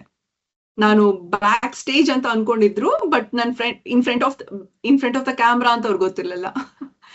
ಸೊ ಅದಾದ್ಮೇಲೆ ನಾನು ಹೇಳ್ದೆ ಈ ತರ ಆಕ್ಟ್ ಮಾಡ್ತಾ ಇದ್ದೀನಿ ಅಂತ. ಸೊ ನನ್ ಸೀರಿಯಲ್ ನೋಡಿದ್ರು. ಇವತ್ಗೂ ನಮ್ಗೆ ನಾನೇನಾದ್ರು ಸ್ವಲ್ಪ ಕೋಪ ಮಾಡ್ಕೊಂಡ್ರೆ ಅಥವಾ ಯಾತಿಗೆ ಹಿಂಗ್ ಮಾತಾಡ್ತಿದ್ದೀರಾ ಅಂತ ಏನಾದ್ರು ಸಿಡಿಸ್ಕೊಂಡ್ರೆ ಬಂದ್ಬಿಟ್ಲು ಚಂದ್ರಿಕಾ ಅಂತಾರೆ. ಓಕೆ. ಅವ್ರು ಹಾಗಾದ್ರೆ ಎಪಿಸೋಡ್ಗಳನ್ನೆಲ್ಲ ನೋಡಿದ್ದಾರೆ ಸ್ವಲ್ಪ? ಹಾ, ನೋಡಿದ್ದಾರೆ ಎಪಿಸೋಡ್ಸ್. ನೋಡಿ ಆ ಟೈಮ್ ನಲ್ಲಿ ಅವ್ರ ತಂದೆ ಅವ್ರ ತಾಯಿ ಎಲ್ಲರೂ ಪ್ರಾಂಪ್ಟ್ ಆಗಿ ನನ್ ಪ್ರತಿಯೊಂದು ಎಪಿಸೋಡ್ಸ್ ನೋಡಿದ್ದಾರೆ. ಪುಣ್ಯಕ್ಕೆ ನನ್ನ ಚಂದ್ರಿಕಾ ಅನ್ಕೊಳ್ಳಿಲ್ಲ ಅಷ್ಟೇನೆ. ಓಕೆ. ಅಂದ್ರೆ ಸಾಕಷ್ಟು ಜನ ಇವತ್ತಿಗೂ ಕೂಡ ಹೇಳೋದಿದೆ, ಅಂದ್ರೆ ಈಗ ಧಾರಾವಾಹಿ ಬೇರೆ, ನಿಜ ಜೀವನ ಬೇರೆ ಅಂತ ಗೊತ್ತಿದ್ರು ಕೂಡ ಎಷ್ಟೋ ಜನ ವಿಲನ್ ಗಳನ್ನ ನೋಡಿ ನಿಜವಾಗ್ಲೂ ಇವ್ರು ವಿಲನ್ನು ಅದೇ ರೀತಿ ಗುಣ ಇದೆ ಅಂತ ಅನ್ಕೊಳ್ಳೋದು ಇದೆಯಂತೆ. ಜೊತೆಗೆ ಸಾಕಷ್ಟು ಜನ ಕೆಲ ವಿಲನ್ ಗಳಿಗೆ ರಿಯಲ್ ಲೈಫ್ ಅಲ್ಲಿ ಮದ್ವೆ ಆಗ್ತಿಲ್ಲ, ಯಾಕಂದ್ರೆ ಇದೇ ರೀಸನ್, ಅವ್ರು ರಿಯಲ್ ಲೈಫ್ ಅಲ್ಲೂ ಕೂಡ ಹಿಂಗೆ ಇರ್ತಾರೆ ಅಂತ ತಿಳ್ಕೊಂಡಿದ್ದಾರೆ ಅಂತ. ಹೌದು, ಆ ಒಂದು ಇಂಪ್ಯಾಕ್ಟ್ ಇದ್ದೇ ಇರುತ್ತೆ, ನಿಜ, ನಾನು ಒಪ್ಕೊಳ್ತೀನಿ. ಬಿಕಾಸ್ ಫಸ್ಟ್ ಆಫ್ ಆಲ್ ಇಂಡಸ್ಟ್ರಿನಲ್ಲಿ ನಾವು ಕೆಲಸ ಮಾಡೋರು ಅಷ್ಟ್ ಈಸಿ ಅಲ್ಲ. ಜೆನ್ಯೂನ್ ಫ್ರೆಂಡ್ಶಿಪ್ಸ್ ಮಾಡ್ಕೊಳ್ಳೋದಾಗ್ಲಿ, ಜನಕ್ ಹತ್ರ ಆಗೋದಾಗ್ಲಿ, ಏನಾದ್ರೂ ನಮ್ಮನ್ನ ಸ್ಕ್ರೀನ್ ಮೇಲೆ ನೋಡಿ ಓಕೆ ಇವ್ರು ಹೀಗೆ ಅವ್ರು ಹಾಗೆ ಅಥವಾ ಈ ತರ ಏನದ್ ಬೈಟ್ಸ್ ಆನ್ ಸ್ಕ್ರೀನ್ ಎಲ್ಲಿ ನೋಡ್ತಾರೋ ಹಾಗೆ ಜಡ್ಜ್ ಮಾಡಿರ್ತಾರೆ. ಪರ್ಸನಲ್ ಆಗಿ ನೋಡಿ ಅದು ಒಳ್ಳೆ ಟೈಮ್ ಸ್ಪೆಂಡ್ ಮಾಡಿದ್ರೆ ಮಾತ್ರ ಅವ್ರಿಗೆ ನಿಜವಾಗ್ಲೂ ಏನು ಅಂತ ಜನಕ್ಕೆ ಅರ್ಥ ಆಗೋದು. ಸೊ ಅದು ಒಪ್ಕೊಳ್ತೀನಿ, ಅದ್ ನಿಜಾನೇ. ಹಾಗೇನೆ ಅಟ್ ದ ಸೇಮ್ ಟೈಮ್ ಈಗ ಹೀರೋಯಿನ್ ಅಥವಾ ಹೀರೋ ಆಗಿ ಆಕ್ಟ್ ಮಾಡಿದ್ರೆ ಅವ್ರಿಗೆ ಈಸಿ ಅಂತಲ್ಲ. ಜನಕ್ಕೆ ಒಂದ್ ಸ್ವಲ್ಪ ಅವ್ರ ಬಗ್ಗೆ ರೂಮರ್ಸ್ ನೋಡಿದ್ರೆ ಬೇಸ್ಡ್ ಆನ್ ದಟ್ ಕಂಪ್ಲೀಟ್ ಆಗಿ ಜಡ್ಜ್ ಮಾಡ್ಬಿಡ್ತಾರೆ. ಹೌದೌದು, ಇಟ್ಸ್ ಏನೇ ಆದ್ರೂ ನನ್ ಪ್ರಕಾರ ಈ ಆಕ್ಟರ್ಸ್ ಆಗ್ಬಿಟ್ರೆ ಇಟ್ಸ್ ನಾಟ್ ಈಸಿ. ಜೆನ್ಯೂನ್ ಆಗಿ ಒಬ್ಬರನ್ನ ಇಷ್ಟಪಟ್ಟು ಅಥವಾ ಈವನ್ ಫ್ರೆಂಡ್ಶಿಪ್ಸ್ ಮಾಡ್ಕೊಳ್ಳೋದಾಗ್ಲಿ ಇಟ್ಸ್ ನಾಟ್ ವೆರಿ ಈಸಿ. ಈಗ ಪೌರಾಣಿಕ ಧಾರಾವಾಹಿಲಿ ಆಕ್ಟ್ ಮಾಡಿದ್ರೆ, ಆ ರೀತಿ ಪಾತ್ರಗಳನ್ನ ಮಾಡಿ ಮಾಡರ್ನ್ ಡ್ರೆಸ್ ಹಾಕೊಂಡ್ರೆ ಜನ ಸಾಕಷ್ಟು ಜನರಿಗೆ ಆ ರೀತಿ ಪಾತ್ರ ಮಾಡಿದವ್ರಿಗೆ ಬೈದಿದ್ದು ಇದೆ. ನೀವ್ ಯಾಕೆ ಮಾಡರ್ನ್ ಡ್ರೆಸ್ ಹಾಕೊಂಡಿದೀರಾ, ಪೌರಾಣಿಕ ಧಾರಾವಾಹಿಲಿ ಆ ರೀತಿ ಒಳ್ಳೆ ಕ್ಯಾರೆಕ್ಟರ್ ಮಾಡ್ತೀರಾ ಅಂತ. ಹೌದು, ನಿಜ, ನಾ ಒಪ್ಕೊಳ್ತೇನೆ. ಓಕೆ, ನನಗೆ ಪುಣ್ಯಕ್ಕೆ ಆತರ ಬಂದಿಲ್ಲ. ಬಿಕಾಸ್ ನಾನೇ ನಮ್ ತಂದೆಗೆ ಅಷ್ಟಿಷ್ಟ ಇರ್ಲಿಲ್ಲ. ಆ ಟೈಮ್ನಲ್ಲಿ ನಮ್ಗಾಗಿರೋ ಒಂದು ಕೆಲವೊಂದು ಎಕ್ಸ್ಪೀರಿಯನ್ಸಸ್ ಇಂದ ಅವ್ರಿಗೆ ನಾನು ಈ ತರ ಒಂದು ಕಾಸ್ಟ್ಯೂಮ್ಸ್ ನಲ್ಲಿ ಹಾಕೋಬಾರ್ದು ಅನ್ನೋ ಒಂದು ರೆಸ್ಟ್ರಿಕ್ಷನ್ಸ್ ನಂಗೆ ಮಾಡ್ಬಿಟ್ಟಿದ್ರು. ಸೊ ಹಾಗಾಗಿ ನಾನು ಮೂವೀಸ್ ನಲ್ಲೂ ಕೂಡ ಆಕ್ಟ್ ಮಾಡಕ್ಕಾಗ್ಲಿಲ್ಲ. ಬಟ್ ಇಟ್ಸ್ ಟ್ರೂ, ನಾನು ಆ ಒಂದು ವಿಷಯದಲ್ಲಿ ರಿಲೇಟ್ ಮಾಡ್ಕೊಳಕ್ ಆಗದೆ ಹೋದ್ರು ಐ ಕ್ಯಾನ್ ಸಿ ಡೆಫಿನೆಟ್ಲಿ ಬೇರೆ ಆಕ್ಟರ್ಸ್ ಇದಾರೆ. ಸುಮಾರು ಜನ ಬೇಸ್ಡ್ ಅವ್ರು ಏನ್ ಹಾಕೊಳ್ತಾರ ಅದ್ ನೋಡೇ ಜಡ್ಜ್ ಮಾಡ್ಬಿಡ್ತಾರೆ ಜನ. ಹೌದು, ಆ ಒಂದು ಮೈಂಡ್ ಸೆಟ್ ಇಂದ ಹೊರಗೆ ಬರ್ಬೇಕು. ನಿಜ, ಖಂಡಿತ.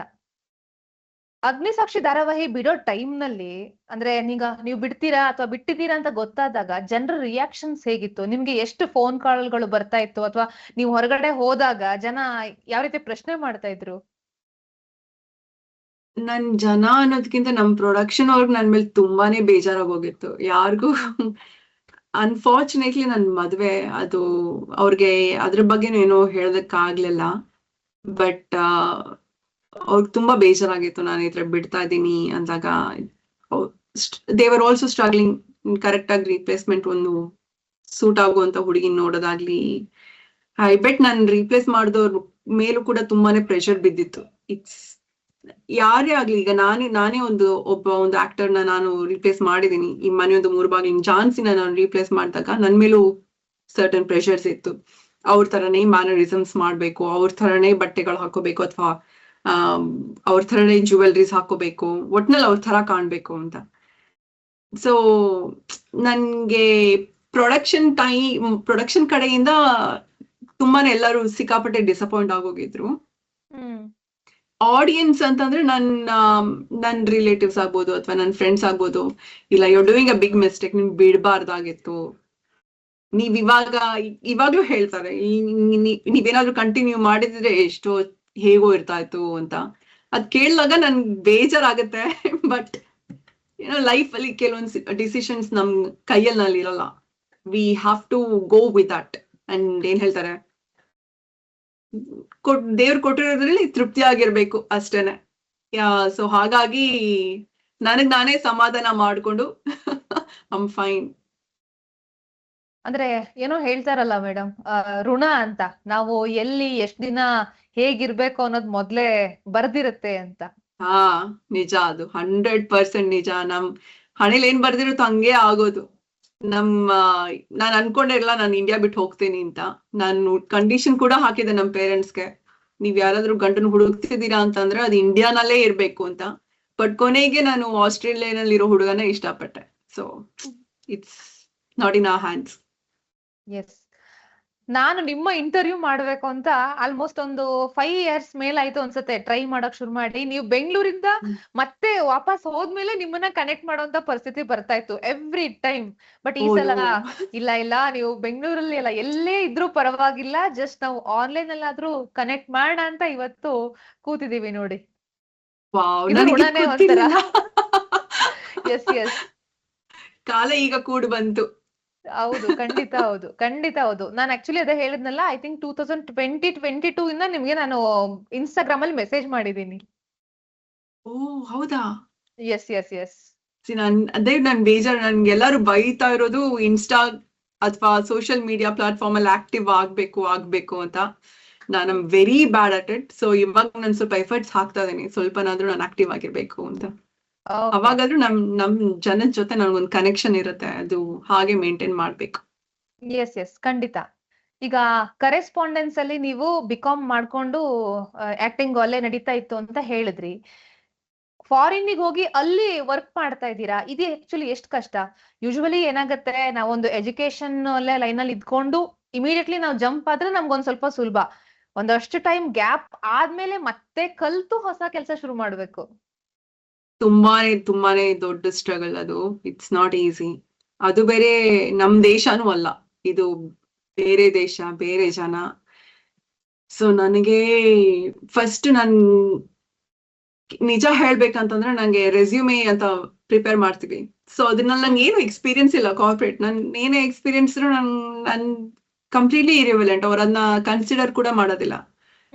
ಸೊ ನನಗೆ ಸುಳ್ಳು ಹೇಳೋದಕ್ಕೂ ಬರಲ್ಲ, ವೆರಿ ಬ್ಯಾಡ್. ನನ್ ಸುಳ್ಳು ಹೇಳಿ ಓಕೆ ನಂಗೆ ಆ ಎಕ್ಸ್ಪೀರಿಯನ್ಸ್ ಇದೆ, ಈ ಎಕ್ಸ್ಪೀರಿಯನ್ಸ್ ಇದೆ ಅಂತ ಹೋಗಿ ಹೇಳಿ ಅಲ್ಲಿ ಇಂಟರ್ವ್ಯೂ ನಾನು ಅಲ್ಲೇನೆ ಸಿಕ್ಕಾಕೊಂಡ್ಬಿಡ್ತೀನಿ. ನನ್ ವೆರಿ ಬ್ಯಾಡ್ ಅಟ್ ಆಟ್ ನನ್ಗೆ ಗೊತ್ತಿತ್ತು. ಸೊ ಹಾಗಾಗಿ I had to do internship ಮಾಡಿ HR ಕನ್ಸಲ್ಟೆಂಟ್ ಆಗಿ ನಾನು ಪೇಡ್ ಇಂಟರ್ನ್ಶಿಪ್ ಮಾಡಿ. ಇಲ್ಲೆಲ್ಲ ತುಂಬಾ ವ್ಯಾಲ್ಯೂ ಕೊಡೋದು ಎಕ್ಸ್ಪೀರಿಯನ್ಸ್, ಎಜುಕೇಶನ್ ಗಿಂತ ಜಾಸ್ತಿ ಅವ್ರ ಲೋಕಲ್ ಎಕ್ಸ್ಪೀರಿಯನ್ಸ್ ತುಂಬಾನೇ ಬೆಲೆ ಕೊಡ್ತಾರೆ.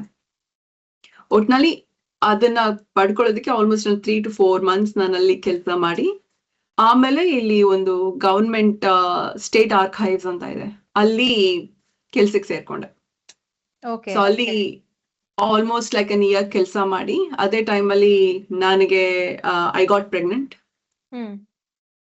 ಆಮೇಲೆ ಮಗು ಆದ್ಮೇಲೆ ಐ ಟುಕ್ ಆಲ್ಮೋಸ್ಟ್ ನಾನೊಂದ್ 2 ವರ್ಷ ಇಂಡಿಯಾನಲ್ಲೇ ಇದೆ. ಅದೇ ಕೋವಿಡ್ ಟೈಮ್, ಇಂಡಿಯಾನಲ್ಲೇ ಇದ್ದೆ ನಾನೊಂದ್ 2 ವರ್ಷ. ಇಲ್ಲಿಗೆ ಬಂದ ಮೇಲೆ ಮತ್ತೆ ನಾನು ಅವಾಗ ಕಾಮನ್ವೆಲ್ತ್ ಬ್ಯಾಂಕಿಗೆ ಜಾಬ್ ಅಪ್ಲೈ ಮಾಡಿದೆ. I started from scratch. ನನ್ ಯಾವ್ದು ಕೂಡ ನಂಗೆ ಈಸಿಯಾಗಿ ಬಂದಿಲ್ಲ.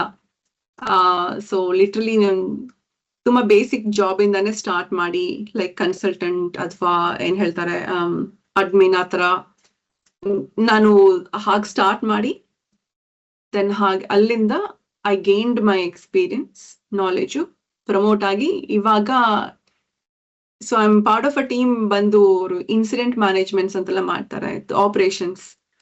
ಸೊ ಬ್ಯಾಂಕ್, ನಾನು ಮಾಡ್ತಿರೋ ಬ್ಯಾಂಕ್ ಕೂಡ it's one of very well known bank. So ಅಲ್ಲಿ ಏನೇ ಪ್ರಾಬ್ಲಮ್ಸ್ ಆಗ್ಲಿ ಬಿಸ್ನೆಸ್ ಸೈಡ್ ನಲ್ಲಿ, we will be jumping on a call, ಅಥವಾ ನಾವು ಒಟ್ನಲ್ಲಿ ಆ ಇಶ್ಯೂನ ರಿಸಾಲ್ವ್ ಮಾಡ್ಬೇಕು. ಟೆಕ್ನಿಕಲ್ ಟೀಮ್ ಅಥವಾ ಬಿಸ್ನೆಸ್ ಟೀಮ್ ಅಲ್ಲಿ ವಿ ವಿಲ್ ಬಿ ಲೈಕ್ ಏನ್ ಹೇಳ್ತಾರೆ ಮಿಡಲ್ ಮೆನ್ ತರ. ಓಕೆ, ಅಂದ್ರೆ ನೀವು ಸ್ಟಾರ್ಟಿಂಗ್ ಆಸ್ಟ್ರೇಲಿಯಾ ಗವರ್ಮೆಂಟ್ ಏನೋ ವರ್ಕ್ ಅಲ್ಲಿ ಇದ್ರ ಹೇಗೆ? ಗವರ್ಮೆಂಟ್ ಜಾಬ್ ಮಾಡಿದೆ ಆಸ್ಟ್ರೇಲಿಯಾದಲ್ಲಿ, ಆಸ್ಟ್ರೇಲಿಯಾನಲ್ಲಿ, ಇಲ್ಲೇ ಸಿಡ್ನಿನಲ್ಲಿ. ಇಲ್ಲಿ 1 year ಎಕ್ಸ್ಪೀರಿಯನ್ಸ್ ಆದ್ಮೇಲೆ I had to take a break. ನನ್ ಮಗು, ಐ ವಾಸ್ ಪ್ರೆಗ್ನೆಂಟ್, ಮಗು ಆಯ್ತು. ಇಂಡಿಯಾನಲ್ಲೇ ಇದೆ. ಇಂಡಿಯಾ ಇಂದ ಇಲ್ಲಿಗೆ ಬಂದು then I joined Commonwealth Bank. ಅಲ್ಲಿ ಒಂದು ಇವಾಗ ನನ್ ಬ್ಯಾಂಕ್ ಜಾಯ್ನ್ ಆಗಿ ಆಯ್ತು ಒಂದು 4 years ಆಯ್ತು. ಓಕೆ, ಅಲ್ಲಿ ಗವರ್ಮೆಂಟ್ ಜಾಬ್ಗಳೆಲ್ಲ ಹೇಗೆ ಸಿಗುತ್ತೆ? ಕಷ್ಟನಾ? ಏನ್ ಕತೆ? ನಮ್ ತರ ಅಲ್ಲ, ನಮ್ಮಲ್ಲಿ ಹೇಗಿದೆಯೋ ಆ ತರ ಎಲ್ಲ ಇನ್ಫ್ಲೂಯೆನ್ಸ್ ಅವೆಲ್ಲ. ಇಲ್ಲಿ ಫೇರ್ ಆಪರ್ಚುನಿಟಿ ಕೊಡ್ತಾರೆ. ನೀವು ನಿಮ್ ಎಕ್ಸ್ಪೀರಿಯನ್ಸ್ ನೋಡ್ತಾರೆ, ಆ ರೋಲಿಗೆ ನೀವು ಸೂಟ್ ಆಗ್ತೀರಾ, ನಿಮ್ ಎಕ್ಸ್ಪೀರಿಯನ್ಸ್ ಏನಿದೆಯೋ ಅಥವಾ ನಿಮ್ ಎಜುಕೇಶನ್ ಬ್ಯಾಕ್ ಗ್ರೌಂಡ್ ಏನಿದೆಯೋ ಆ ರೋಲಿಗೆ ಸೂಟ್ ಆಗತ್ತಾ ಅಂತ ನೋಡ್ತಾರೆ. ನಾನ್ ಸ್ಟಾರ್ಟ್ ಮಾಡಿದ್ದು ಕೂಡ very basic like admin role. So ನನ್ಗೆ ಬೇಸಿಕ್ ಕಂಪ್ಯೂಟರ್ ಸ್ಕಿಲ್ ಅಥವಾ ಆ ತರದಲ್ಲಿ ಐ ಸ್ಟಾರ್ಟೆಡ್. ಅದಕ್ಕೇನ್ ತುಂಬಾನು ಕಷ್ಟ ಪಡ್ಬೇಕಾಗ್ ಬಂದಿಲ್ಲ. ಬಟ್ ಅದಾದ್ಮೇಲೆ ಟು ಎಂಟರ್ ದ ಬ್ಯಾಂಕ್ ನಾನು ತುಂಬಾ ಕಷ್ಟಪಟ್ಟೆ. ಸುಮಾರು ಇಂಟರ್ವ್ಯೂಸ್ ಕೊಟ್ಟು ರಿಜೆಕ್ಟ್ ಆಗಿ then finally I got through. Okay, ಈಗ ವರ್ಕ್ ಹೇಗ್ ನಡೀತಿದೆ ಮೇಡಮ್? ವರ್ಕ್ ಚೆನ್ನಾಗಿ ನಡೀತಾ ಇದೆ. ಸದ್ಯಕ್ಕೆ ನಾನು ಇವಾಗ ಆನ್ ಕಾಲ್ ಇಲ್ಲ. ಈಗ ಏನಾದ್ರು ನಾನು ಆನ್ ಕಾಲ್ ಇದ್ದೆ ಅಂತ ಅಂದ್ರೆ ಇನ್ ಕೇಸ್ ಏನಾದ್ರು ಪ್ರಾಬ್ಲಮ್ಸ್ ಆಯ್ತಾ ಅಥವಾ ಎನಿ ಸಿಸ್ಟಮ್ಸ್ ಇದು ಬ್ಯಾಂಕ್ ವೈಡ್ ಎಫೆಕ್ಟ್ ಏನಾದ್ರು ಆಯ್ತಾ, ಪ್ರಾಬ್ಲಮ್ಸ್ ಆಯ್ತಾ ಅಂತಂದ್ರೆ ನನಗೆ ಕಾಲ್ ಬರುತ್ತೆ. ಸೊ ಆ ಕಾನ್ಫಿಡೆನ್ಸ್ ಇಂದ ನಾನು ಇಂಟರ್ವ್ಯೂ ಮಾಡೋಣ ಅಂತ ಹೇಳ್ದೆ. ಇಲ್ಲ ಅಂತಂದ್ರೆ ನಾನು ಆನ್ ಕಾಲ್ ಇದ್ದಿದ್ರೆ ನಾನು ಇಂಟರ್ವ್ಯೂ ಕೂಡ ಮಾಡಕ್ ಆಗ್ತಿಲ್ಲ. ಬಿಕಾಸ್ ಮಧ್ಯದಲ್ಲಿ ಏನಾದ್ರು ಕಾಲ್ ಬಂದ್ರೆ I have to jump on the call. Okay, ಇವಾಗ AI ಇಂದ ಎಲ್ಲಾ ಲೇ ಆಫ್ ಗಳೆಲ್ಲ ಆಗ್ತಿದೆ ಆಲ್ಮೋಸ್ಟ್. ಇಂಡಿಯಾದಲ್ಲಿ ಆಗಿರ್ಬೋದು, ಹೊರಗಡೆ ಆಗಿರ್ಬೋದು. ಇತ್ತೀಚೆಗೆ ತುಂಬಾ ಜನ ಹೇಳ್ತಾ ಇದಾರೆ ಫಾರಿನ್ ಕಂಟ್ರೀಸ್ ಗಳಿಗೆ ನಾವು ಹೋಗಿ ಓದಕ್ಕೂ ಆಗಲ್ಲ, ತುಂಬಾ ಯೂಸ್ ಇಲ್ಲ, ಎಲ್ಲೂ ವರ್ಕ್ ಇಲ್ಲ ಅನ್ನೋ ತರ ಒಂದು ಅಟ್ಮಾಸ್ಫಿಯರ್ ಇದೆ. ಅಲ್ಲಿ ಹೇಗಿದೆ ಮೇಡಮ್ ಪರಿಸ್ಥಿತಿ? ಇಲ್ಲ, ನಿಜ. ಅದು ಅನ್ಸರ್ಟೆಂಟಿ ಇಲ್ಲೂ ಇದೆ. ಇಲ್ಲೂ ಕೂಡ ತುಂಬಾ ರಿಡಕ್ಷನ್ಸ್ ಆಗಿದೆ. ಸೊ ಇವಾಗೆಲ್ಲ ಆಟೋಮೇಶನ್ ಇಂದ AI ಹೊರಟೋಗಿದೆ. ಸೊ ಹಾಗಾಗಿ ತುಂಬಾ ಜನ ಇಲ್ಲೂ ಕೂಡ ಕೆಲಸ ಕಳ್ಕೊಂಡಿದ್ದಾರೆ. ಇಂಡಿಯನ್ ಪಾಪ್ಯುಲೇಷನ್ ಸ್ಪೆಷಲಿ ತುಂಬಾ ಸ್ಟ್ರಗಲ್ ಮಾಡ್ತಾ ಇದ್ದಾರೆ ಇಲ್ಲಿ. ಅಂಡ್ ಬಟ್ ಇಟ್ ಡಿಪೆಂಡ್ಸ್, ನೀವ್ ಯಾವ ತರ ಕೆಲಸ ಮಾಡ್ತೀರಾ. ಸದ್ಯಕ್ಕಂತೂ ನಾ ನೋಡಿರೋ ಹಾಗೆ ಯಾವ ಆರ್ಗನೈಸೇಷನ್ ನೀವು ಕೆಲಸ ಮಾಡ್ತೀರಾ ಮತ್ತೆ ಯಾವ ಒಂದು ಸೆಕ್ಟರ್ ನಲ್ಲಿ ನೀವು ಕೆಲಸ ಮಾಡ್ತೀರಾ ಅನ್ನೋದ್ರ ಮೇಲೆ ನಿಮ್ ಜಾಬ್ ಸೆಕ್ಯೂರಿಟಿ ಡಿಪೆಂಡ್ ಆಗುತ್ತೆ. ಸೊ ಯಾವುದೇ ಆಗ್ಲಿ ಈಸಿಯಾಗಿ ಆಟೋಮೇಶನ್ ಹೋಗುತ್ತೆ ಅಂತ ಅಂದ್ರೆ that will be at risk ಇವಾಗ. ಸೊ ಓಕೆ, ನಿಮ್ಮ ಒಂದು ಸೋಷಿಯಲ್ ಮೀಡಿಯಾ ಅಕೌಂಟ್ ಗಳನ್ನ ನಾನು ನೋಡ್ತಾ ಇರ್ತೀನಿ. ಮುದ್ದಾದ ಮಗಳಿದ್ದಾಳೆ. ಇತ್ತೀಚೆಗೆ ಬೆಂಗಳೂರಿಗೆ ಬಂದಾಗ ಬಾಳೆ ಎಲೆ ಊಟ ಕೂಡ ಹಾಕ್ಸಿದ್ರಿ ಮಗಳಿಗೆ. ಇದ್ರ ಬಗ್ಗೆ ಹೇಳ್ಬೋದಾ? ಮಗಳ ಬಗ್ಗೆ ಹೇಳ್ಬೋದಾ? ಅವಳ ಹೆಸರು ಹವ್ಯ ಕೃಷ್ಣ. ಅವಳು ಕೂಡ ನಂತರನೇ ಏನೇ ಆದ್ರೂ ಯಾವ ಕ್ಯೂಸಿನ್ ಇದ್ರು Indian cuisine is the best ಅನ್ನೋ ಹಾಗೆ. ಸೊ ಅವಳು ಬಂದ ಫಸ್ಟ್ ಡೇನೆ ಅವಳನ್ನ ಮತ್ತೆ ನಮ್ಮ ಯಜಮಾನ್ರು ಇಬ್ರು ಬಾಳೆ ಎಲೆ ಕರ್ಕೊಂಡು ಹೋಗಿದ್ದೆ. ಅಲ್ಲಿ ಜಯನಗರ್ ನಲ್ಲಿ ಒಳ್ಳೆ ಬಾಳೆ ಎಲೆ ಊಟ ಹಾಕಿದ್ರು, ತುಂಬಾ ಚೆನ್ನಾಗಿತ್ತು. So we went there. ಅವಳಿಗೂ ಕೂಡ ಏನ್ ಹೇಳ್ತಾರೆ, ಈ ಕಡೆ ಕನ್ನಡ ಕೊಡಕ್ಕೂ ಆಗ್ತಾ ಇಲ್ಲ, ಈ ಕಡೆ ತೆಲುಗುನು ಹೇಳಕ್ ಆಗ್ತಿಲ್ಲ. ನಾನು ಮತ್ತೆ ನಮ್ಮ ಯಜಮಾನ್ರು ಮಾತಾಡಿದ್ರು ಒಂದೊಂದ್ಸಲ ಇಂಗ್ಲಿಷ್ ನಲ್ಲೇ ಮಾತಾಡ್ತೀವಿ, ನಮ್ ಕಾಮನ್ ಲ್ಯಾಂಗ್ವೇಜ್ ಅಂತ. ನಾನ್ ತೆಲುಗು ಕಲ್ತ್ಕೊಂಡೆ. ನನ್ಗೆ ಯಾವ ಭಾಷೆ ಆದ್ರೂ ನನ್ ಕಲ್ತ್ಬಿಡ್ತೀನಿ. ನನ್ಗೆ ಸ್ವಲ್ಪ ಅಭ್ಯಾಸ ಬಂತು ಅಂತಂದ್ರೆ ಈಸಿ ನನಗೆ. ಬಟ್ ಅವ್ರಿಗೆ ಕನ್ನಡ ಕಲಿಯಕ್ ಆಗ್ಲಿಲ್ಲ. ಸೊ ಅವಳ ಹತ್ರ ಮಾತಾಡೋದು ತೆಲುಗುನಲ್ಲಿ ಮಾತಾಡ್ತೀನಿ, ಇಲ್ಲ ಅಂತಂದ್ರೆ ಇಂಗ್ಲಿಷ್ ನಲ್ಲೇ ಮಾತಾಡ್ತಿರ್ತೀನಿ. ಚಿಕ್ಕ ಮಗಳು, ಅವಳು ಇಯರ್ 2 ಅಂಡ್ ತುಂಬಾ ಮಾತಾಡ್ತಾಳೆ.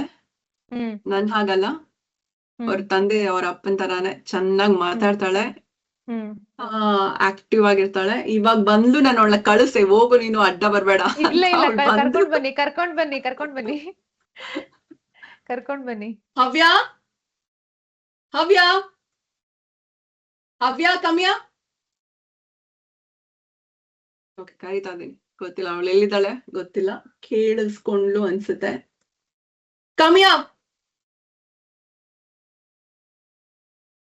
ನಿಮ್ಮ ಧಾರಾವಾಹಿಗಳನ್ನೆಲ್ಲ ನೋಡಿದಾರ ಅವರು ಮಗಳು? ಅವಳಿಗೆ ಬೋರು. ಒಂಚೂರು ತೋರ್ಸಿದೀರಾ? ಹಾಕಿದ್ರೆ ಐ ನೋ ಮಾ ಇಟ್ಸ್ ಯು, ಏನಾದ್ರೂ ದೊಡ್ಡ ವಿಶೇಷ ಅನ್ನೋಂಗ್ ನೋಡ್ತಾಳೆ. ಒಂದ್ಸಲ ಆಶ್ಚರ್ಯದಿಂದ ನೋಡ್ತಾಳೆ, ಅದ್ ನಾನೇನಾ ಅಂತ. Okay, ಕಮ್ಯ,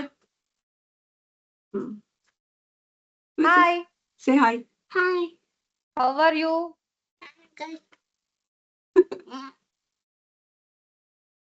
So talk about yourself. What are you doing?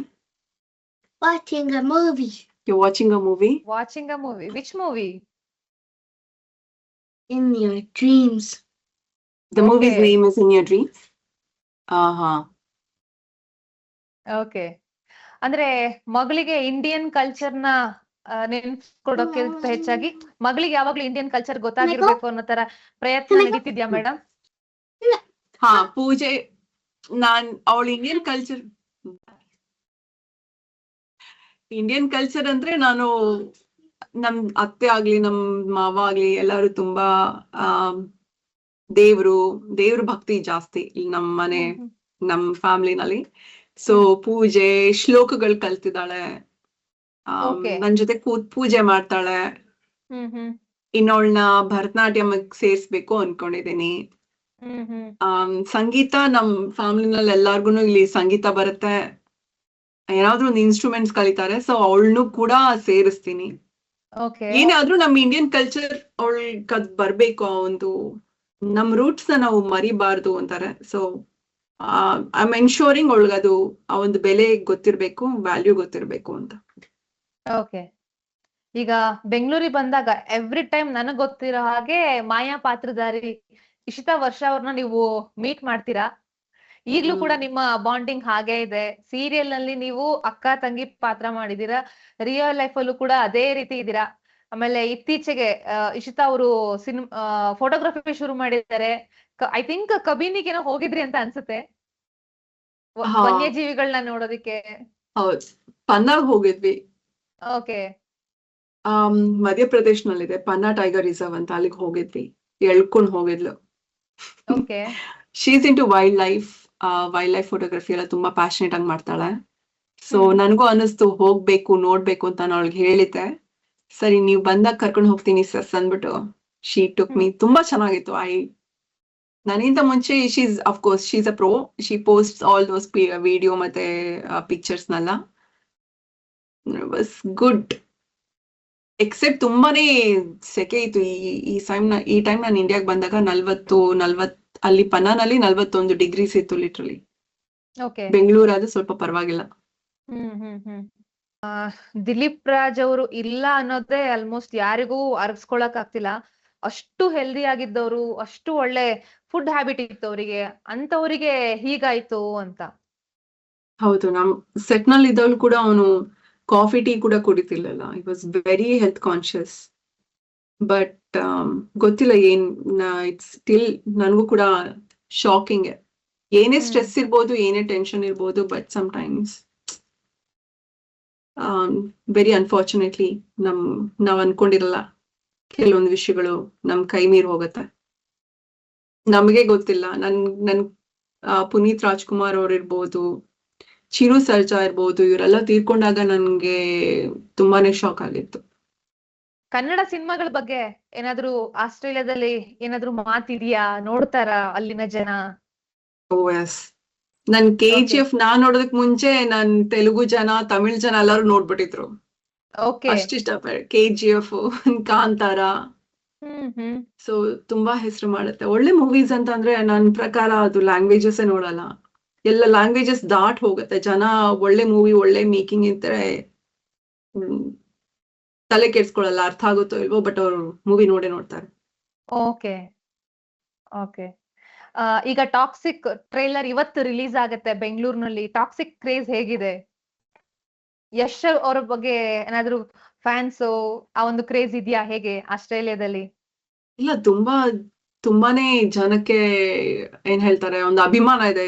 Because ಈ ಟುಕ್ ಕನ್ನಡ ಒಂದು ಲ್ಯಾಂಗ್ವೇಜ್ ನ ಇಡೀ ಪಾಪ್ಯುಲರ್ ಮಾಡಿದ್ದು, ಅಥವಾ ಕರ್ನಾಟಕನ ರಿಪ್ರೆಸೆಂಟ್ ಮಾಡಿದ್ದು, ಪಾಪ್ಯುಲರ್ ಆಗಿದ್ದು ಅಂತಂದ್ರೆ ಯಶ್. ಕಾಂತಾರ, KGF, ಕಾಂತಾರ ಇಂಥ ಮೂವೀಸು. ಸೊ ಖಂಡಿತ ನನ್ ಪ್ರಕಾರ ನಾನ್ ನೋಡ್ದ ಹಾಗೆ ಜನ ಇಲ್ಲೆಲ್ಲ ಕಾಯ್ತಾ ಇದಾರೆ ರಿಲೀಸ್ ಆಗ್ಲಿ ಅಂತ. ಇಲ್ಲಿರೋ ಕನ್ನಡ ಗ್ಯಾಂಗ್ ಜನರೇನೆ ತುಂಬಾ ಜನ ಕಾತುರದಿಂದ ಕಾಯ್ತಿದ್ದಾರೆ. ಕನ್ನಡ ಅನ್ನೋದು ಬೇರೆ ಭಾಷಿಗರಿಗೆ, ಸುಮಾರು ಜನರಿಗೆ ಕನ್ನಡ ಅಂತ ಹೇಳೋದಿಕ್ಕೂ ಬರ್ತಿರ್ಲಿಲ್ಲ. ಇವತ್ ಎಲ್ಲರೂ ಕನ್ನಡ ಇಂಡಸ್ಟ್ರಿಯನ್ನ ತಿರುಗಿ ನೋಡ್ತಾ ಇದ್ದಾರೆ. ಕನ್ನಡ ಸಿನಿಮಾಗಳ ಬಗ್ಗೆ ಕುತೂಹಲದಿಂದಿದ್ದಾರೆ. ಯಾವಾಗ ನೆಕ್ಸ್ಟ್ ಸಿನಿಮಾ ಬರುತ್ತೆ, ಏನ್ ಕತೆ ಅಂತ. ಎಲ್ಲ ಏನ್ ಅನ್ಕೊಂಡಿದ್ರು ಅಂದ್ರೆ ಇಲ್ಲಿ ಏನೋ ಒಂದ್ ಸ್ವಲ್ಪ ಸಿನಿಮಾ ಮಾಡ್ತಾರೆ, ಬಜೆಟ್ ಇರಲ್ಲ, ಹಾಗೆ ಹೀಗೆ ಅಂತೆಲ್ಲ ಅನ್ಕೊಂಡಿದ್ರು. ಬಟ್ ಇವತ್ತಿನ ಪರಿಸ್ಥಿತಿ ಹಾಗಿಲ್ಲ. ಹೇಗ್ ಅನ್ಸುತ್ತೆ ಮೇಡಮ್, ಒಂದು ಕನ್ನಡತಿಯಾಗಿ ನಿಮ್ಗೆ ಎಷ್ಟು ಖುಷಿ ಇದೆ? ನಾನ್ ಕಾಯ್ತಾ ಇದ್ದೆ ಈ ತರ ಒಂದು ಒಳ್ಳೆ ಮೂವೀಸ್ ಬರ್ಬಾರ್ದಾ, ಆ ಒಂದ್ ಏನ್ ಟ್ಯಾಗ್ ಇದೆಯೋ ಅದನ್ನ ಹಳಸ್ಬಾರ್ದಾ ಅಂತ. ಅದಾಗಿದೆ. ಈಗೀಗ ಅಂತ ಅಂದ್ರು ಈ ತರ ಮೂವೀಸ್ ಬಂದಾಗ ನಾನೇ ಜಾಸ್ತಿ ಜಂಬಾ ಕೊಚ್ಕೊಳ್ಳೋದು. ನೀ ಬರೀ ನಿಮ್ದು ಆ ತೆಲುಗು, ಆ ತಮಿಳ್ ಮೂವೀಸ್ ಇದ್ ನೋಡಿ ಕನ್ನಡ ಎಷ್ಟ್ ಚೆನ್ನಾಗಿದೆ ಅಂತ.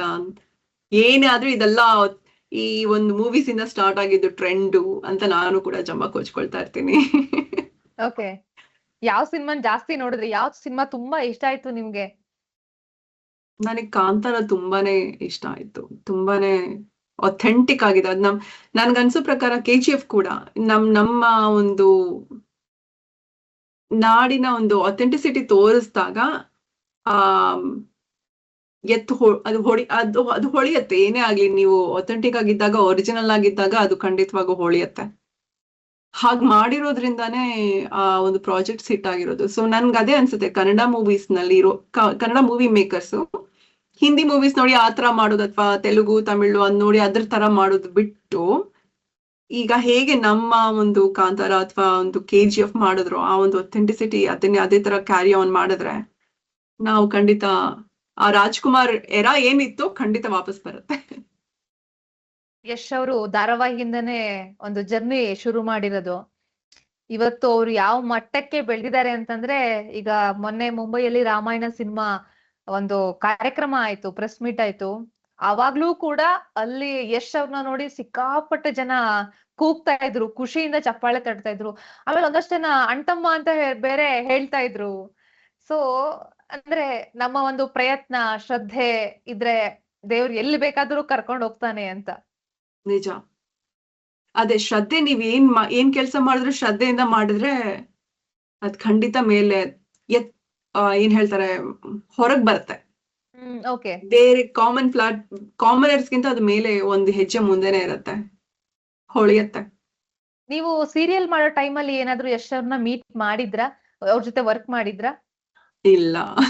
ಓಕೆ. ಪ್ರೀತಿ ಇಲ್ಲದ ಮೇಲೆ ಹಾ, ಆ ಪಕ್ಕನೇ ಶೂಟಿಂಗ್ ಲೊಕೇಶನ್ ಇದ್ರೂನು ಕೂಡ ವಿ ನೆವರ್ ಆತರ ಮಾತಾಡಿದ್ದಿಲ್ಲ, unfortunately. Okay okay. Overall ಆಗಿ ವೀಕ್ಷಕರಿಗೆ ಏನಾದ್ರು ಹೇಳೋದಿದ್ಯಾ ನಿಮ್ಮ ಕಡೆಯಿಂದ? ಏನ್ ಹೇಳಿ, ಕನ್ನಡ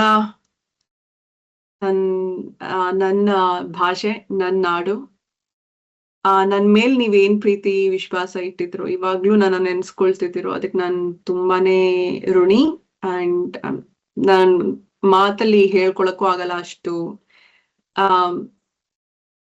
ಖುಷಿ ಆಗತ್ತೆ ನಾನ್ ಅವರ ಒಂದು ಪ್ರೀತಿ, ಅವ್ರ ವಿಶ್ವಾಸ ನೋಡಿದಾಗ. ಹೀಗೆ ಇಟ್ಕೊಳ್ಳಿ, ನೆನ್ಪಿಟ್ಕೊಳ್ಳಿ, ಮರಿಬೇಡಿ. ಅಂಡ್ ನನ್ ಕೈಲಾದಷ್ಟು ನಾನು ಟ್ರೈ ಮಾಡ್ತೀನಿ.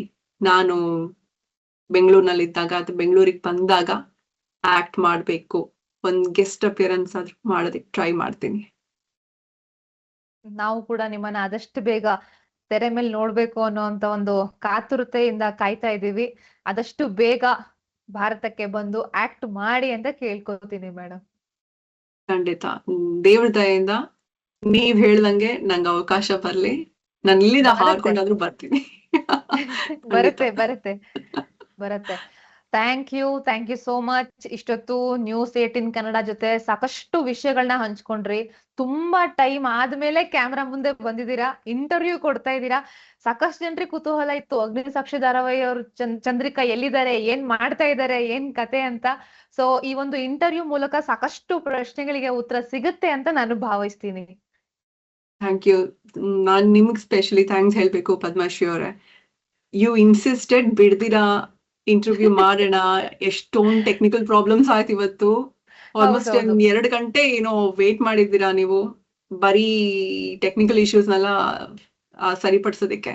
I am very grateful to you, to the channel, ನನ್ನ ಇಂಟರ್ವ್ಯೂ ನನ್ಗೆ ಈ ಮಾತಾಡೋ ಅವಕಾಶ ಕೊಟ್ಟಿದ್ದಕ್ಕೆ ಥ್ಯಾಂಕ್ ಯು ಸೋ ಮಚ್. ನಾನ್ ನಿಮಗ್ ಥ್ಯಾಂಕ್ ಯು ಹೇಳ್ಬೇಕು ಮೇಡಮ್. ನೀವು ನಮಗೆ ಅಷ್ಟು ಪೇಷನ್ಸ್ ಇಟ್ಕೊಂಡು ಕೋಆಪರೇಟ್ ಮಾಡಿರೋದಕ್ಕೆ. ನೀವು ಅಲ್ಲಿ ಅಬ್ರಾಡ್ ಅಲ್ಲಿ ಇದ್ದೀರಾ, ನಾವಿಲ್ಲಿ ಇಂಡಿಯಾದಲ್ಲಿ ಇದೀವಿ. ಸೊ ಸಾಕಷ್ಟು ಸಮಸ್ಯೆಗಳಿತ್ತು technically, but thank you so much. Thank you. Next time ಬೆಂಗಳೂರಲ್ಲಿ ಇದ್ದಾಗ ಎದುರುಗಡೆ ಖಂಡಿತ ಮೀಟ್ ಮಾಡೋಣ, ಮತ್ತೊಂದು ಇಂಟರ್ವ್ಯೂ ಮಾಡೋಣ. ಖಂಡಿತ, ಅವಾಗ ನಾನೇ ನಿಮ್ಗೆ ಮೆಸೇಜ್ ಮಾಡ್ತೀನಿ. Oh super. Thank you madam, thank you so much. Okay, ಸರಿ ಪದ್ಮಶ್ರೀ ಅವರೇ, ಪ್ಲೀಸ್ ಟೇಕ್ ಕೇರ್. ಎಲ್ಲಾರ್ಗೂನು ನನ್ ಥ್ಯಾಂಕ್ಸ್ ಅಗೇನ್.